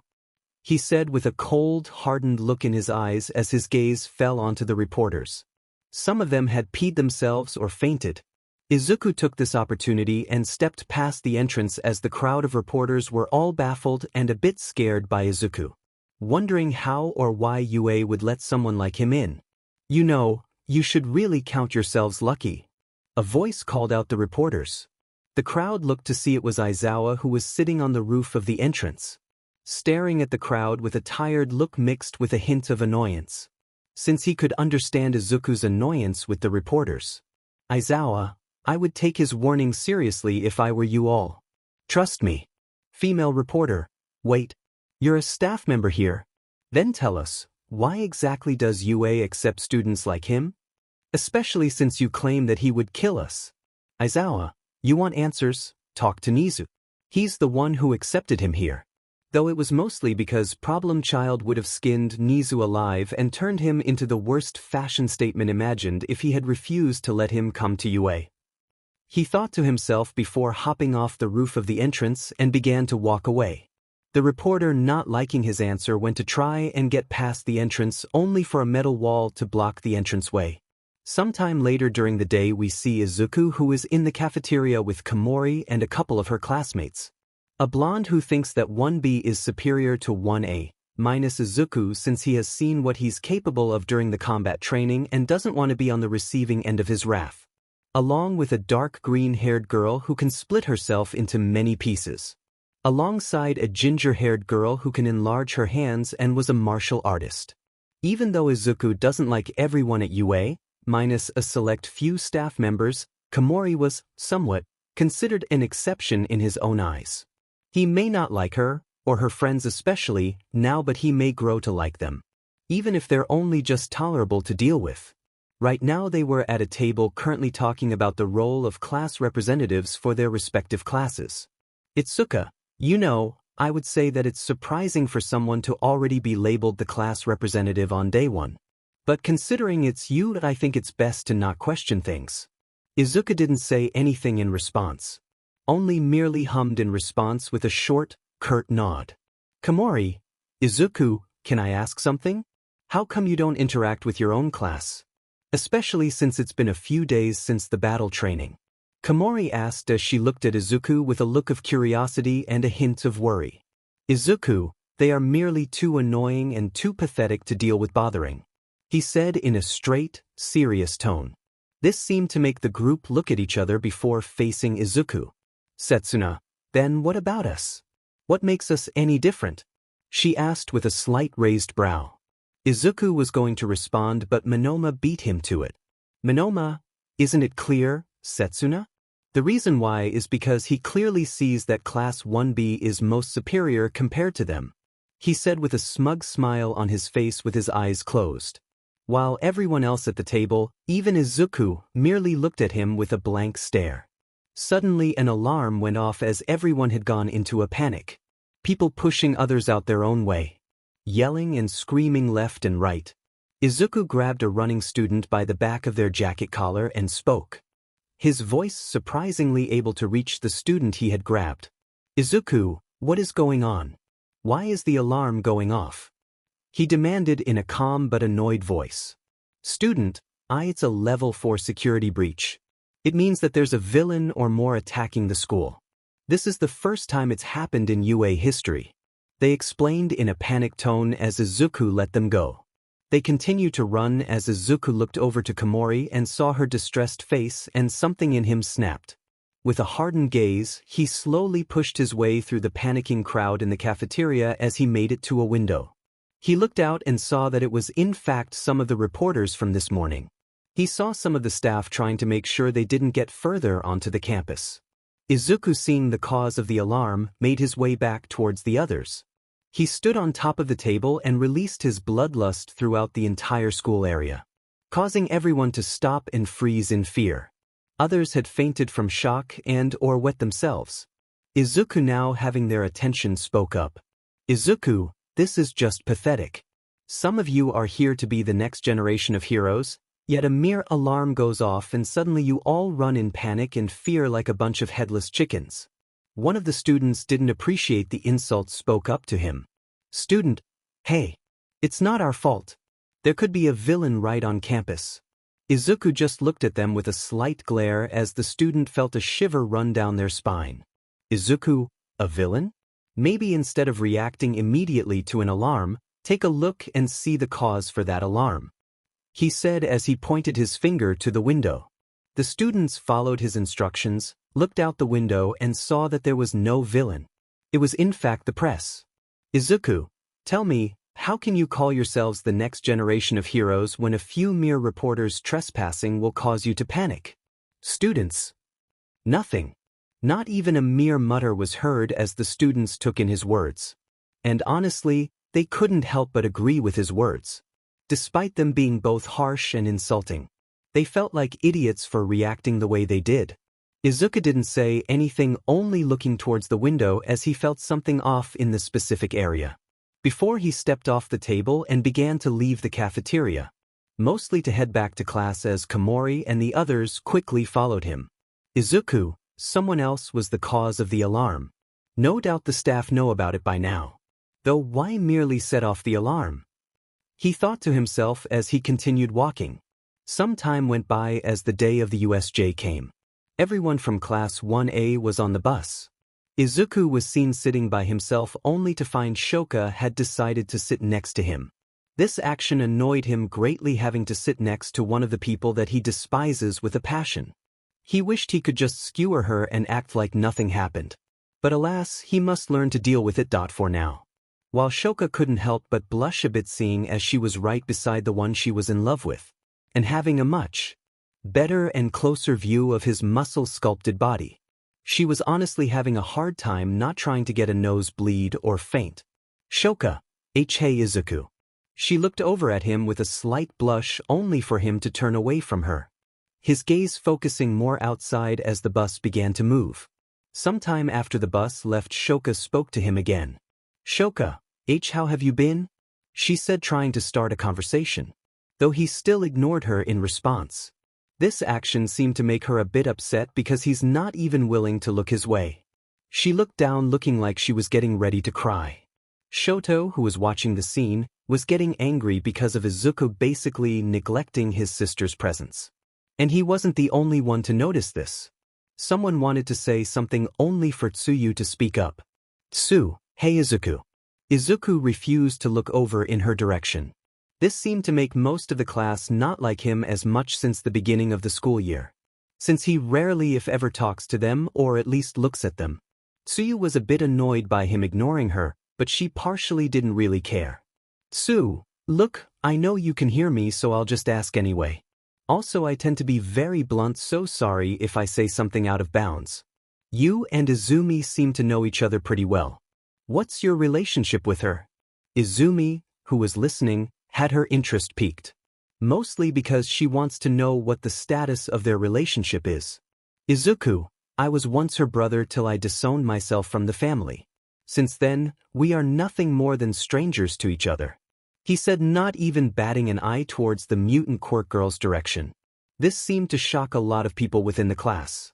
The two were siblings, but they looked and acted nothing alike. Izumi was more outgoing, kind, and tended to make friends with others, while Izuku was the complete opposite of her. He was cold, ruthless, always stayed quiet and kept to himself. Aizawa, hearing all this, thought to himself, Aizawa, I don't necessarily blame him for saying that, considering everything he went through beforehand. Tsuyu wanted to ask more but was stopped by Aizawa. Aizawa, everyone quiet or else you'll be expelled. He told them as everyone shut up immediately, while a couple couldn't help but glare at Izuku. Some time later they had finally made it to the USJ. They had made their way inside only to meet the Space Hero 13. Hey there, Class 1A. Welcome to the Unforeseen Simulation Joint, the space-themed hero announced. Eureka, oh my god. 13. You're my favorite hero. 13. Well, it's always nice to meet some fans, the hero said with what sounded like bashfulness. Izuku, who was watching the scene before him, felt like he wanted to throw up at the scene, mostly because of the fact he was like that at one point. 13 began explaining about the USJ and what the class was going to be doing some rescue training. As they spoke, Izuku saw a large mist-like wall form in the center of the US. He watched as multiple people were coming out of it. It took a minute before someone else said something. Kirishima, oh hey, we even have fake villains. The teachers looked confused. 13, fake villains? They said, confused as Izuku merely pointed behind them. The teachers looked over as their eyes widened with shock, while Izuku spoke up. Izuku, those aren't fake. Those are real villains, he said as his words seemed to shock the class and scare them all but himself. Aizawa, 13, protect the students at all costs, he said as he jumped down the mountain of stairs and charged at the villains, taking them on. while 13 ordered the students to make their way outside. The students began to make their way towards the exit but was blocked off by a wall of mist. Mist villain, sorry, but I'm afraid I can't let you do that. 13. Who are you and what are you doing here? Kurogiri, well, my name is Kurogiri and we are the League of Villains. And our goal is to kill All Might. As he said that, the class started to get more scared and nervous about what he said. Even Izumi was a bit scared by that statement, while Izuku just raised a brow at what he just said. Izuku, their goal is to kill that blonde buffoon? Honestly, why would they bother wasting their time on that? If anything, they could have done something more productive with their lives than that. Kurogiri, though it seems that he is not here at the moment. Maybe killing a few of his students will bring his attention. Katsuki and Katsumi charged at the same time. Their quirks ready. Katsuki/Katsumi, like hell we're letting that happen. They launched an attack at the same time, blasting the villain with an explosion as some of the class were getting ready for a fight. While Izuku just looked at them and sighed in annoyance as he face-palmed. Izuku, they do realize that physical attacks won't work on him.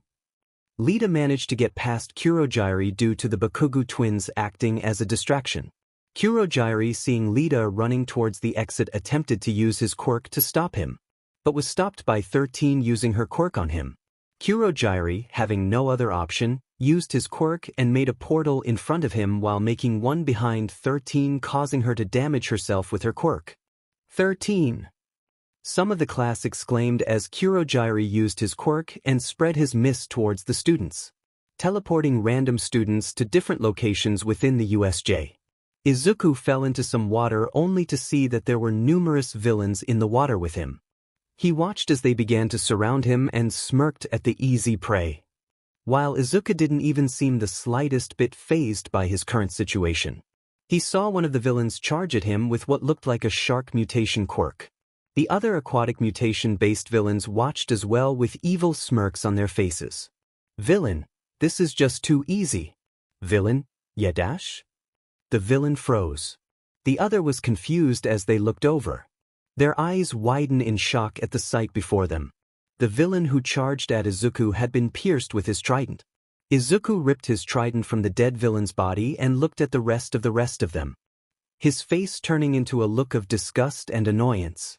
His eyes were dead and void of any ounce of empathy or mercy. Up on the surface we see Tsuyu and Mineta on a boat, panicking a bit by the situation they were currently in. Tsuyu was more calm compared to Mineta, who looked to be praying to God for this to be a nightmare. Mineta, I'm too young to die. Please God, if you hear me, please let this be a bad dream, he said in a prayer as he was smacked by Tsuyu. Tsuyu, Mineta, you need to calm down. Panicking won't get us out of this mess, she said, trying to calm the perverted idiot before she would decide to just throw him off the boat with the villains in the water. Mineta, well, it might be easier for you, but how am I supposed to calm down when we're in the worst situation imagined? He exclaimed in fright. Tsuyu was about to retort and try to calm him down but suddenly froze up. Mineta, seeing her face, was confused until he looked where she was staring at, only for him to feel his underwear getting wetter. The water surrounding the boat was filled with blood and bodies floating on the surface, some with missing limbs or with a massive hole in their body. And they knew that those were the villains that they managed to escape from. The scene before them terrified them greatly due to them not knowing what or who did that to them. Suddenly something shot from the water and landed on the boat. They looked to see a soaking wet Izuku, causing the two look at him, their eyes filled with fear and uncertainty before he spoke to them.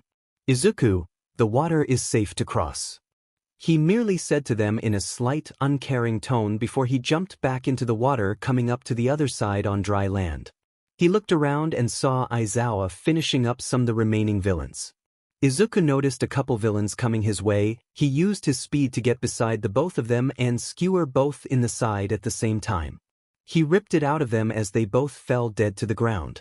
He looked over to see both Tsuyu and Mineta make it to shore, only to see the death of the villains. This shocked them greatly to how calm Izuku is with killing people. Mr. Aizawa was right, we should be lucky he hasn't killed us yet, they thought at the same time. They heard a pain scream only to see that it was Aizawa who was getting his head smashed into the ground by some creature of sorts. Izuku was about to head over there but saw Izumi charging full speed at the creature. "Izumi, let go of him!" She roared out as she used OFA and her quirk to help her manage with the pain. She sent a powerful punch to the monstrous being. To her surprise, she wasn't injured with any backlash from the quirk. Though to her horror, she creature was still standing, as if her punch had little to no effect on it. She was then suddenly slapped away as she was slammed into the stairs, barely conscious. The creature was about to deal the killing blow to Aizawa only for it to hit nothing as Aizawa suddenly disappeared. Though the creature looked over to see Izuku carrying Aizawa over his shoulder as he carefully set him to the ground. Aizawa looked up at Izuku as he slowly reached his hand out, as if to try and stop him. "Aizawa, P probably MC child," he said, trying to stop him. "Izuku, get him out of here and back to the others," he told Tsuyu and Mineta as they nodded their heads and quickly helped Aizawa to the others as Izuku stared at the creature before him. "Izuku, Aizawa, I may not say or show it, but you are one of very few people that have my respect, not only as a person but as a hero." He looked over to see a person with what looked like he has a hand fdisich, and assumed that he was the one in charge of this sudden attack. "Izuku, I demand to know who you are. And what is this thing?" he said in a commanding tone as he pointed his trident at the creature. "Shigaraki, call me Shigaraki. And we're the League of Villains." "As of what that thing's? It's called a Nomu. Though it's pointless to face it, as it was designed and created to take on All Might himself in his very prime." "Nomu, kill him." The Nomu screeched loudly as it charged at Izuku while the others looked in horror to see their own classmate/student/sibling about to get killed. Izuku merely leaned his head and dodged the punch from the Nomu, and then another and another and another punch. Though from the others' perspective it looked like Izuku was having difficulty as the attacks seemed like a blur to their vision. "Izuku, Oniai-chan," she struggled to say as she coughed up blood as she was being helped by Uraraka and Mina. "Uraraka, I know he boasts about himself being strong but I'd never think I'd see him struggle." "Mina, yeah, he seems like he hardly has time to send an attack," she said in concern for Izuku. Katsumi and Shoka looked at the scene with nervousness. Katsumi was gritting her teeth as Shoka had her hands balled up into fists. "Katsumi, damn it that we have to do something." "Shoka, but we can't compete with something made to take on All Might. In his prime nonetheless," she said as she was worried greatly for Izuku. Izuku continued to dodge as he noticed something coming his way. He noticed a small spear of ice was coming towards him from the side. He quickly attempted to block or destroy it but was punched by the Nomu as it sent him skidding back several feet away. The Nomu screeched as it went to attack him again but froze in place as it stared at Izuku.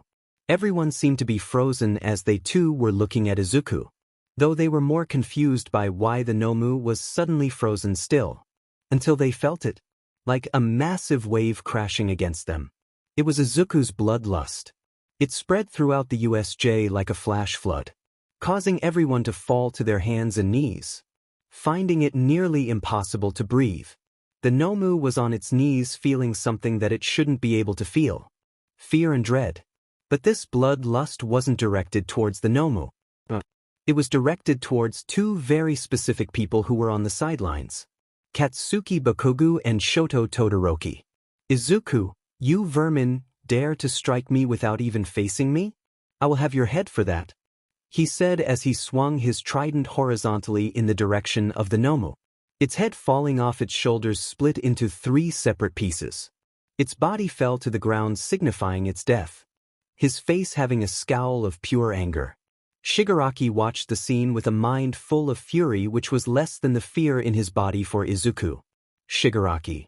Impossible that the Nomu was supposed to be stronger than All Might. Wouldn't that mean he's stronger than All Might? He thought to himself as he didn't want to believe such words.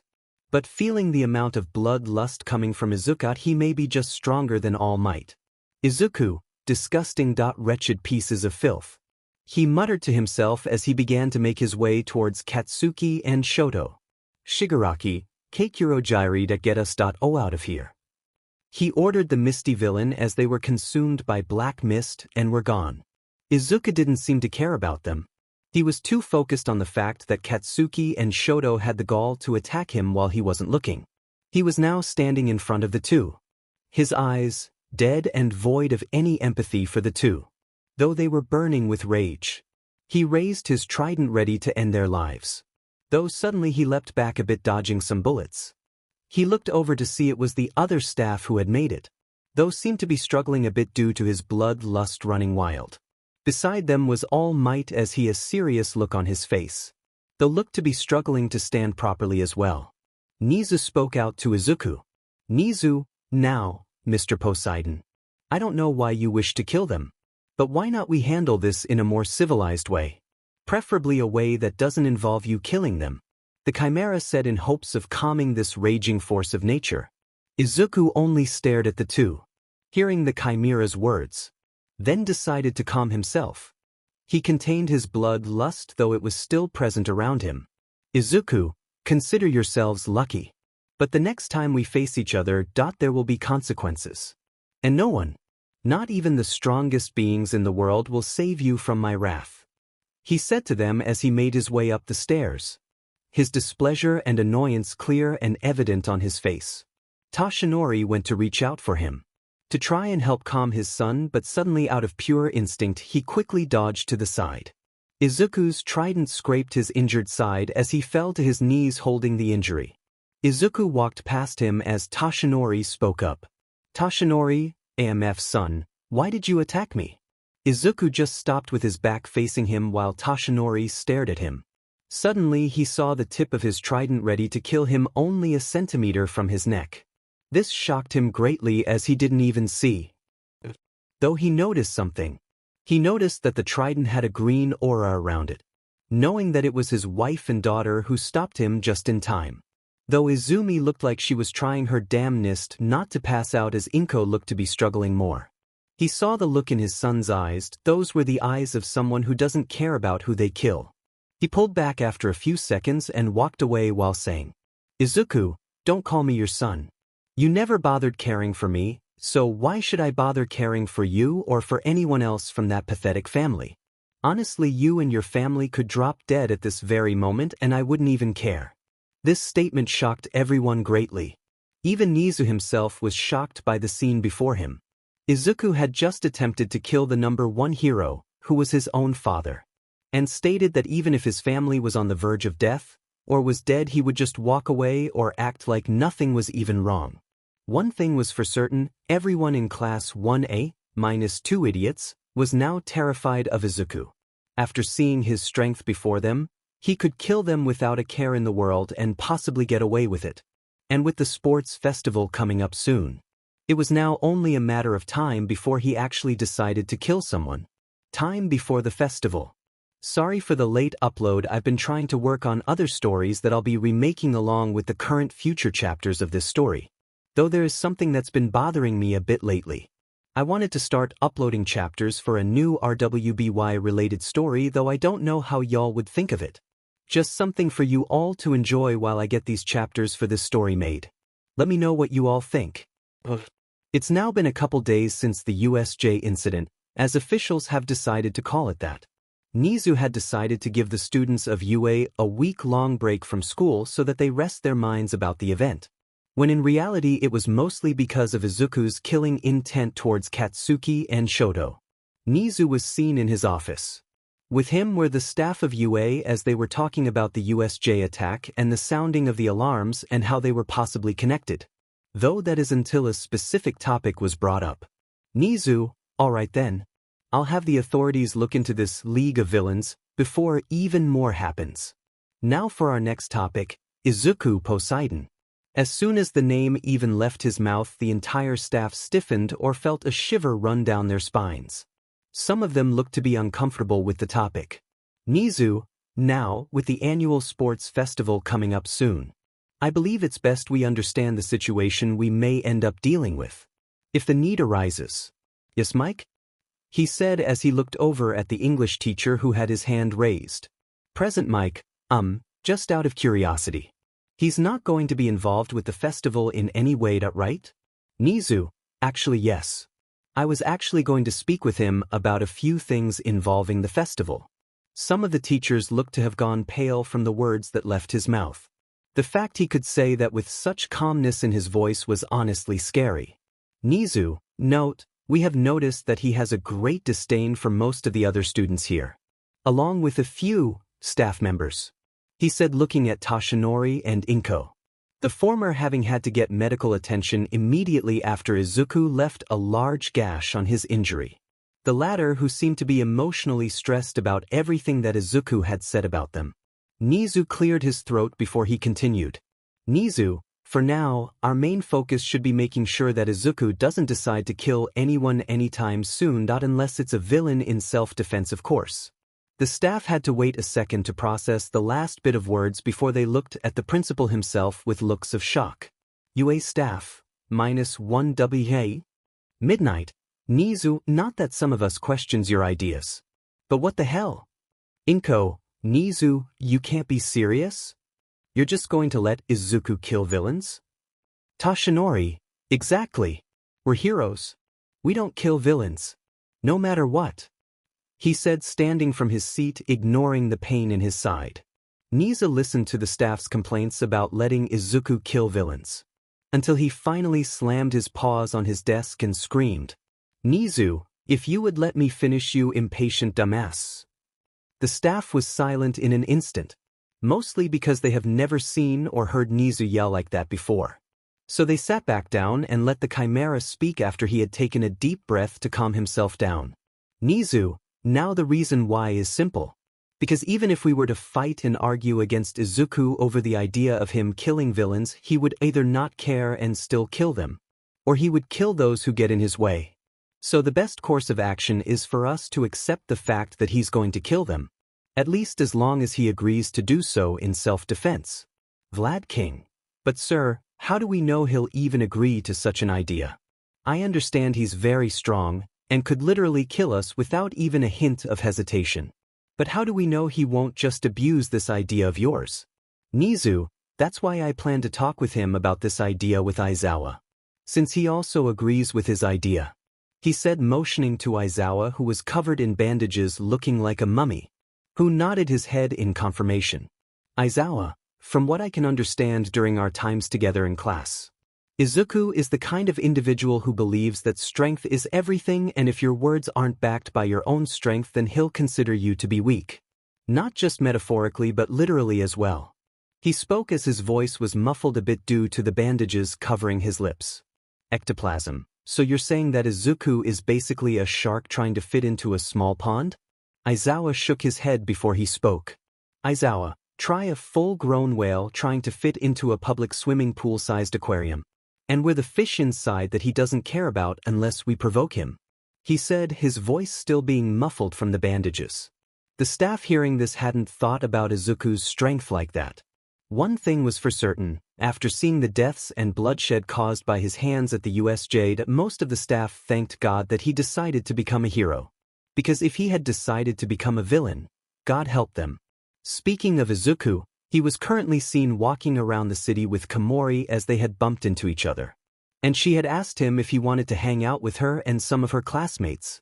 One part of him wanted to deny the invitation, but another part of him thought about being closer to Komori, and thus he agreed.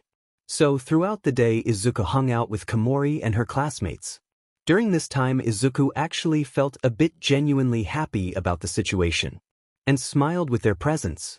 He didn't know why he felt so much better with their presence, Komori especially, but he decided to just enjoy this feeling. At the end of the day Izuku was seen walking into his personal apartment that he had bought for himself after he left the Yagi family all those years ago. Izuku, today was actually pretty good. I don't think I've smiled like that in a long time, he thought to himself as a small smile made its way on his face. He decided to spend the rest of the evening reading a book. Suddenly his eyes felt heavy and he fell asleep. He opened them to show he was surrounded by 7 different people in chairs, one of them looking more ethereal or transparent compared to the others.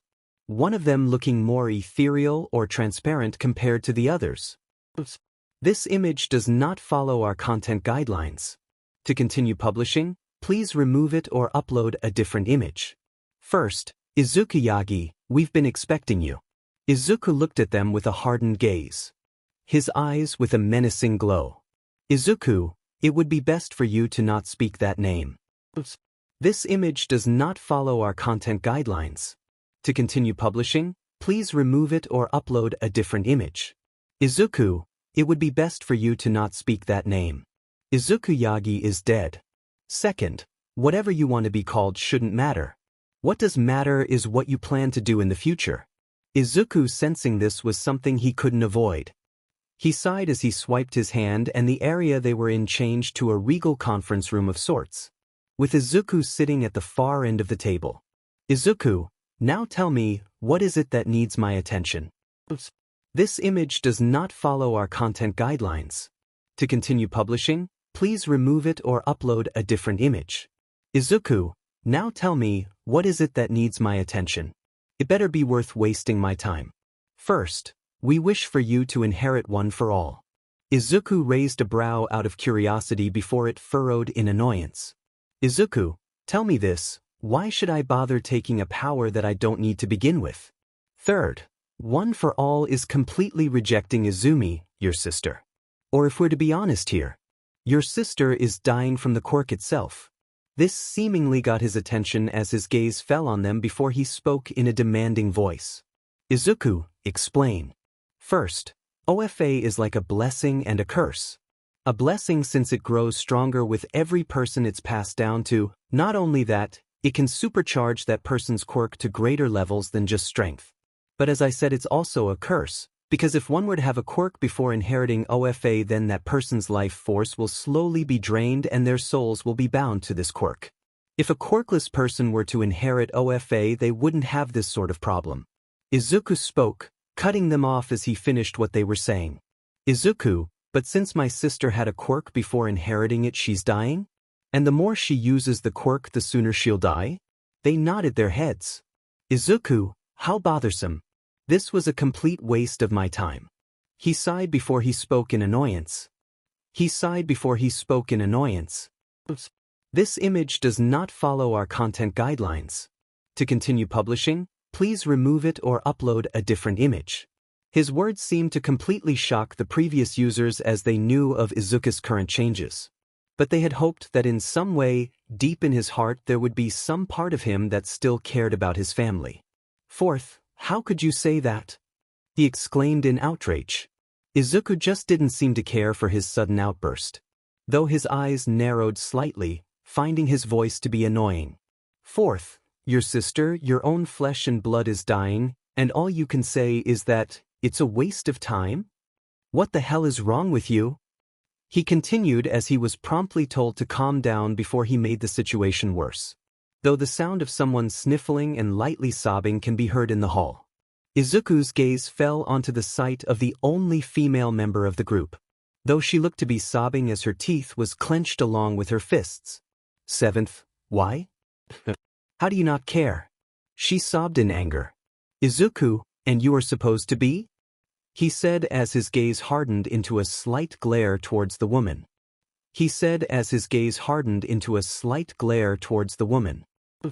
This image does not follow our content guidelines. To continue publishing, please remove it or upload a different image. The woman, now feeling his hardened gaze, shivered in fear. It was a feeling she hasn't felt since her time facing off against All for One. Nana Shimura. You're grand. Izuku, shut. He said, cutting her off as he stared at her, his glare becoming something murderous.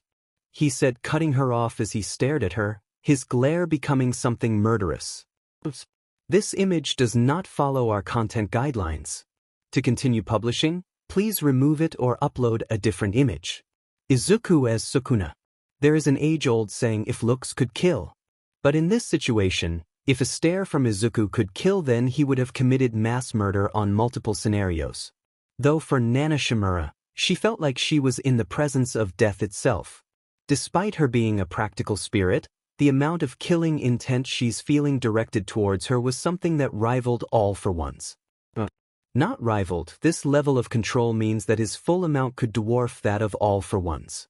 Izuku, The fact that you dare call yourself my grandmother is honestly revolting.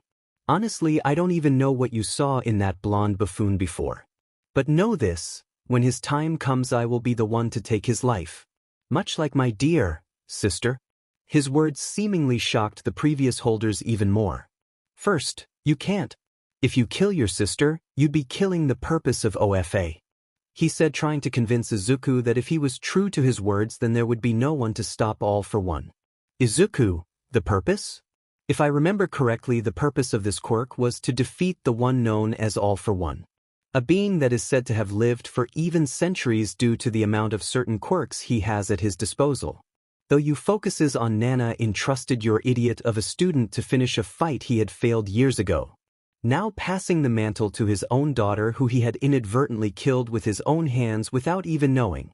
Users of OFA. Nothing. Not even a mere mutter of an argument was heard from him or any of the others as they took in his words. This was beyond what they had planned. They had originally planned to convince Izuku to willingly take OFA from Izumi after speaking it over with her and Toshinori. But now that they honestly didn't know how to feel. Like failures for not managing to convince Izuku, like idiots for trusting Toshinori to make the right choice when choosing a successor. Or disappointment in themselves for failing to defeat a being such as All for One. Izuku huffed out a sigh of annoyance. Izuku, as I said, a complete waste of my time.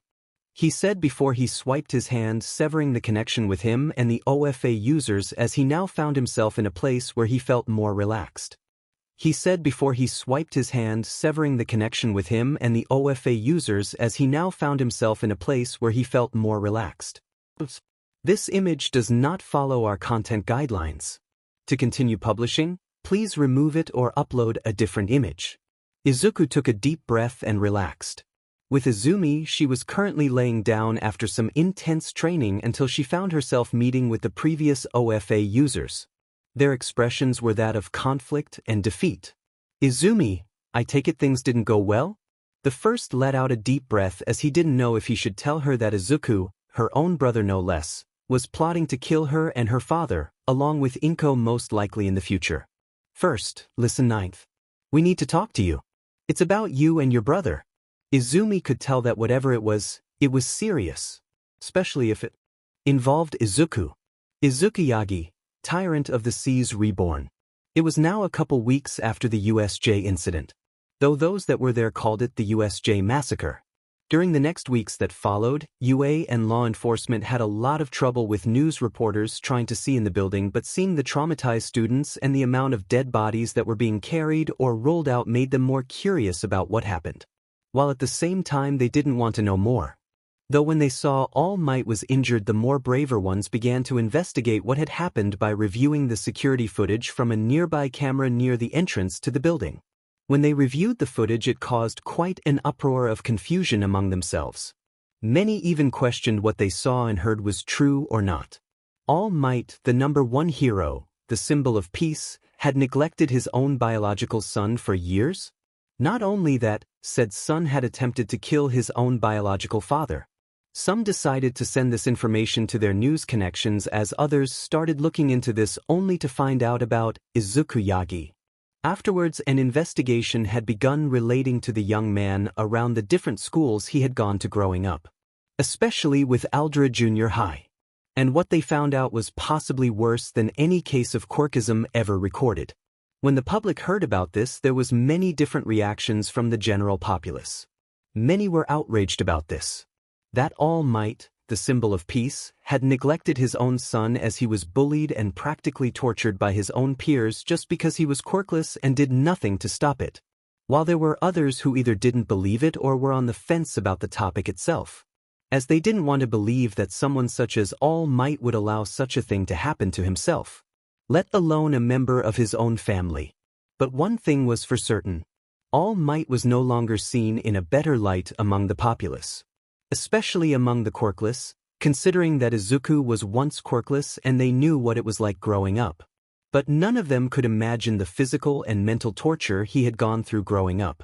Some have even gone as far as to throw insults at All Might and boo him when he was on the field, forcing him to stop hero work for a while. At least until things would settle down. Though when the class heard about it, they were shocked by the news.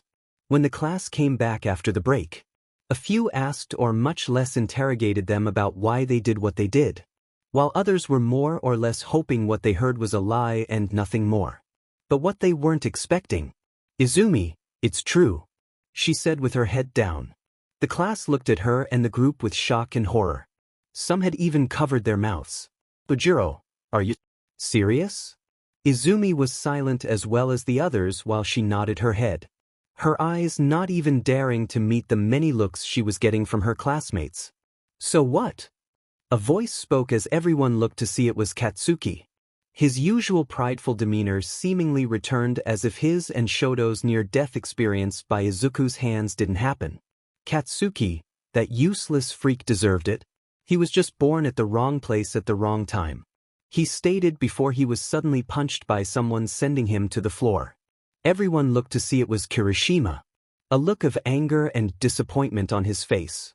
"Kirishima, that's completely unmanly for you to say, Pooh," he said through gritted teeth. "Shoto, what?" He was only speaking the truth. That pathetic freak shouldn't have been born in this time.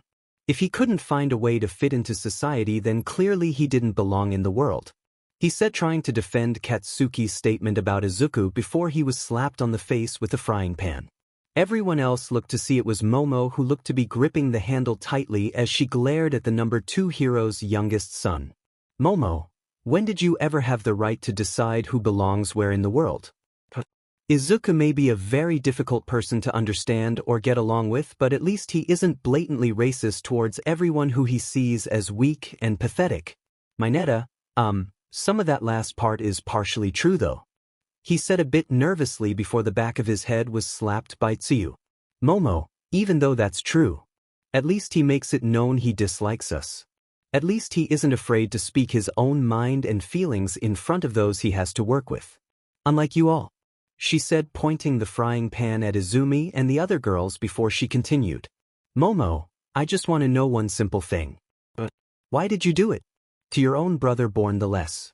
Izumi seemed to be very hesitant about telling, but she figured that if they hear the reason behind what they did, maybe they would at least be a bit forgiving and understanding towards them.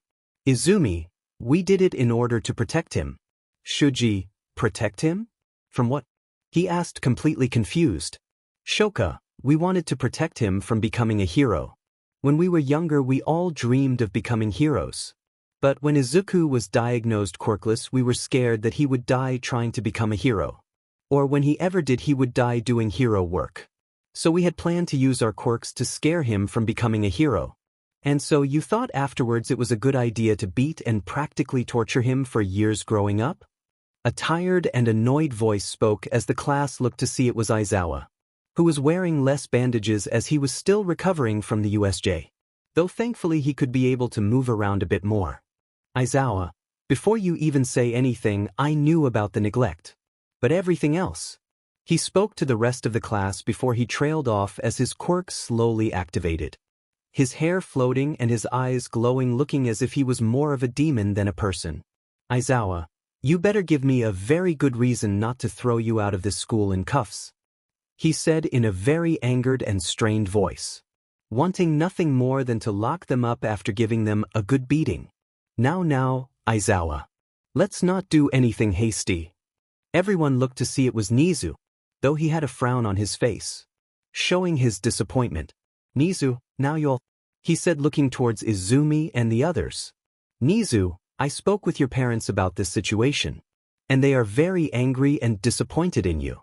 And I know many of the students and staff here, Aizawa especially, want nothing more than for you all to be expelled and blacklisted from every other hero school in the country." Izumi and her group stiffened at the words coming from his mouth. "Nizu, which was exactly what I was going to do. Even after the argument that I had with your parents. Yours especially, Ms. Yagi." Izumi was frozen in shock hearing his words, until she understood that he had changed his mind for some reason. Aizawa, hearing this, needed to know what happened to make him change Nizu's mind. "Aizawa, and what happened to make you change your mind, Nizu?" Nizu was silent as a smile began to grow on his face, though Aizawa, working with and for Nizu for years, knew what that smile was. and he knew not what made him change his mind. But who? Nizu, let's just say, me and someone had quite the conversation before coming here. Isn't that right, Izuku? He said as someone stepped behind him, revealing to be Izuku, who had a grin on his face. Though from the way his eyes seemed to glint, it was clear whatever they talked about was anything but good. It was clear whatever they talked about was anything but good. This image does not follow our content guidelines. To continue publishing, please remove it or upload a different image. No cuts or blood. Izuku, indeed. Principal. Nizu, so for now. Ms. Yagi, you and your group will not be expelled from UA. But if there is any sign, even a mere whisper about you or someone within your group bullying or using their quirk on someone within UA campus that is not involved with training, you will not only be expelled and blacklisted from every other hero school in the country, but Izuku will execute you and your group with or without yours or their parents' knowledge or permission. Izumi's group / class 1A, what? Aizawa. Well, that explains the smile on Izuku's face. Honestly, I don't know what's scarier. The sight of Izuku smiling? Or the sight of Izuku and Nizu working together? He said as a shiver went down his spine at the mere thought. Izumi, he wouldn't really do that to his own sister, right? Alright. She thought nervously as she gulped, seeing Izuku's smile. It's now a few days after their argument, as Class 1A isn't as lively as before. Neither the relationship between Izumi and her group along with the rest of the class. As they chatted, they see the door open to reveal Aizawa in a few bandages and an arm cast. The class went silent as he opened the door. Aizawa, seeing this, couldn't help but feel a bit impressed by this change of mood. Aizawa, they're getting better already. That's good. Alright, let's get started. He spoke, addressing the class. Mr. Aizawa, shouldn't you be resting up? You did take quite a beating at the USJ. She asked as her voice was laced with a bit of concern. Aizawa, my own physical health shouldn't be any of your concern. Though if it wasn't for Problem Child, then my injuries would have been far worse. For that I thank you. Izuku only nodded his head in response, knowing he was talking about him. Aizawa, moving on, your fight is not over yet. He said in a serious, cryptic manner. His words and tone made the class minus Izuku go a bit stiff, thinking that they'll have to fight more villains. Some of the more cowardly of the class, in Izuku's opinion, looked around frantically in fear. Aizawa, it's almost time for the UA Sports Festival.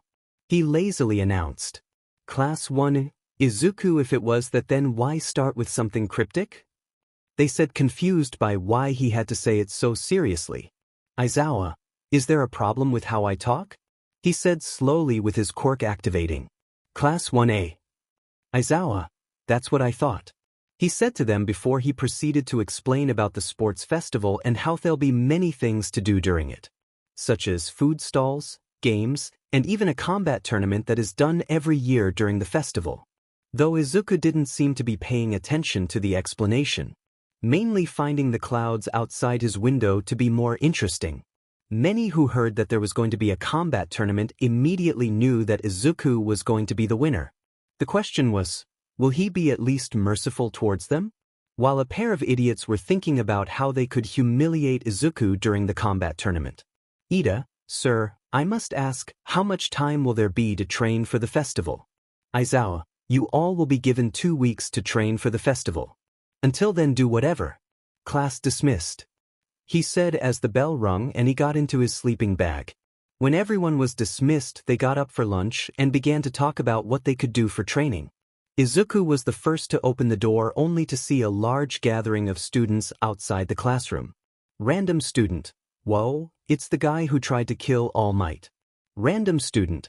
I'm surprised that they haven't expelled him yet. Random student. Quiet, he could hear you. Izuku ignored the comments as he saw a few of his classmates tried to get through the crowd. Kirishima, what's going on with these guys? He asked, confused by the amount of people here. Katsuki, what do you think, dumbass? They're scoping out the competition. He said to him dismissively. So this is the oh-so-great Class 1A? A voice said as Izuku easily recognized the voice. The rest of the class looked over to see it was Nito Monoma with a slight smug grin on his face. Izumi, look, I don't know why you don't like us. But how about we start fresh? I'm Izumi Yagi, she said with her hand out. He looked at it with a look of disgust. This image does not follow our content guidelines. To continue publishing, please remove it or upload a different image. Imagine it's Monoma. Nito Monoma, Class 1B. And I don't shake hands with people who hurt my friends. Especially when they think their actions were meant to protect them. He said dismissively in disgust. She looked at him confused until he clarified who he was talking about. Nito, I'm talking about Izuku. Even though he's a part of 1A, I think of him as a friend, well, semi-friend. We're still working out the details on that. Unfortunately for him, Izuku, in his personal opinion, considered Monoma to be the least tolerable person among the rest of Komori's classmates. Mostly because of his constant praising that Class 1B was superior to 1A minus him. Katsumi, how can you be his friend if he won't even bother talking with us? Let alone look at us. Nito, a classmate of mine introduced me to him. And we got along pretty well, I hope. He said to them as he muttered the last part to himself before continuing. Nito, though, honestly I can't wait to destroy you at the festival. With the exception of Izuku. He muttered the last part to himself again. Katsuki, if you want to fight then you got 1U extra. He snarled at him as his quirk was activating. If this is how future heroes are supposed to act, then I feel sorry for this generation of heroes. Everyone turned and saw a boy who they would consider an Aizawa too. The only difference is that he has purple hair instead of black. Shoka, and you are? She asked with a slight raised brow. Shinso, Hitoshi Shinso, Class 1C, from General Studies. And I'm here to declare war on Class 1A. He stated as he saw someone walk past him only to see that it was Izuku who was with Nito and had his back turned to him. Izuku, do whatever you want with them as I could care less about your statements towards them or to me. Shinso, typical coming from someone like you. His words made Izuku stop in his tracks. While Monoma looked at him a bit worried about what he will do. Shinso, people like you always think you're so high and mighty when you're in a higher rank compared to others. Always thinking about yourself and nothing more, just like anyone else. He was about to continue only for his face to be suddenly grabbed. Izuku then proceeded to slam him into the wall, nearly embedding him into the wall itself. Everyone watches as Izuku let go of Shinso. This image does not follow our content guidelines. To continue publishing, please remove it or upload a different image. Everyone watches as Izuku let go of Shinso, letting him fall to the floor completely unconscious with several broken bones and most likely severe head trauma. His gaze was hardened as he stared at the now unconscious boy. Izuku, you best keep that mouth of yours shut before I personally make sure you lose your ability to speak permanently. Before he walked away with Monoma next to him, while everyone else moved out of their way mostly out of fear of Izuku. While the rest of the class looked in fear, hoping that they wouldn't have to face him during the festival. Except for a couple arrogant jackasses who were planning on showing him his place. It's now the day of the festival and we see Class 1A waiting to be released. Many were feeling nervous about how things were going to go. Especially Izumi, since she was still unable to use OFA properly. Though thanks to the previous users, she has managed to learn how to use a little bit of it before it puts too much strain on her body. Izuku was currently minding his own business like usual. His thoughts drifting off to a certain mushroom-themed girl. Throughout their time together, Izuku has still held this strange feeling about her in his chest. And yet he still didn't know what these weird feelings were. If anything, this was making him feel anxious and annoyed as he wasn't sure what to make of these feelings. His thoughts were cut off as Shoto made his presence known to him, despite everyone telling him not to bother him, especially with what happened at the USJ. Shoto, Izuku, I want to say something to you. Izuku's curiosity was piqued as his gaze willingly met Shoto's for the first time since the start of UA. Shoto, I just want to say that I will beat you in this tournament. And I will do it with only my right side. He declared with a hardened glare. Izuku met his glare with a narrowed gaze. Kirishima came out of nowhere trying to defuse the situation. Kirishima, seriously, not you too, man. What's with all these war declarations lately? Katsuki, hey, I'm here to declare war on you as well. He said to Izuku as their respective sisters, and Izumi looked at them with a glare. While Izuku just walked past them. Izuku, do whatever you want. But just so you know, if you wish to beat me, then you'll have to go all out. He said while walking towards the entrance. Shoto, teeth. The class walked out and into a large arena where the only thing heard were the sound of people cheering. The speakers spoke as a voice was heard, which the large screen showed it to be Present Mike. Beside him being Aizawa, who looked like he didn't want to be here today. Present Mike, who? Everyone. To this year's annual UA Sports Festival. The audience cheered as loudly as they could, as if trying to match the same energy as Present Mike. Present Mike, I'm your host, Present Mike, and with me my co-host, Eraserhead. Aizawa, do I seriously have to be here? I have better things to do. Present Mike, don't be a party pooper. Show us some excitement. Aizawa, bite me. He responded to his annoying coworker. Present Mike, see what I have to deal with, folks? Anyway, refereeing this tournament is none other than the rated 18+ heroine herself, Midnight. Everyone looked towards the stage and cheered as they saw Midnight walk up the stage with a microphone in hand. Midnight, hello everyone. I hope you're all ready for this year's UA Sports Festival. The audience cheered loudly in response. Their cheers filled with excitement. Midnight, now, before we begin, we will hear a speech from this year's representative. Class 1A, Izuku Poseidon. This surprised everyone within the class. Even Izuku wouldn't lie if he said he was a bit surprised as well. He walked up to the stage and grabbed the mic from Midnight. Midnight, you know, if you ever need some extra credit, you can see me in my office, handsome. She said to him in a very stuck and flirtatious tone. Izuku responded to her with an annoyed glare as she backed up a bit, feeling a shiver run down her spine. Though this wasn't a shiver of pleasure. It was a shiver of fear.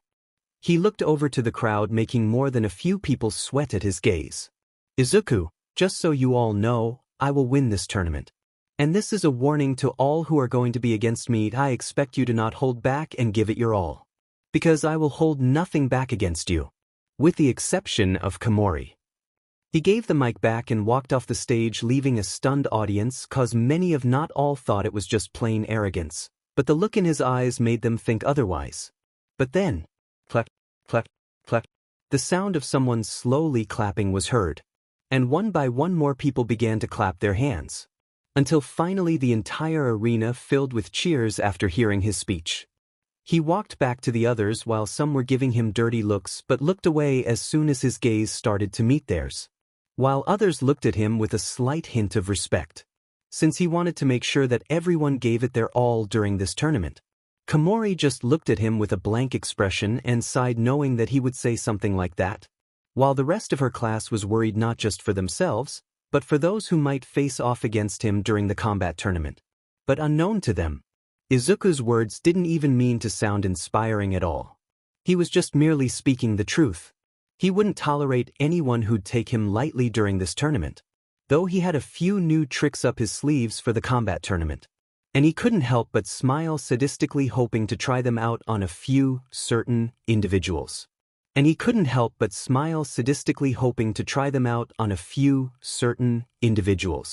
Oops. This image does not follow our content guidelines. To continue publishing, please remove it or upload a different image. No cuts or blood. Izuku, this will hopefully be interesting for me.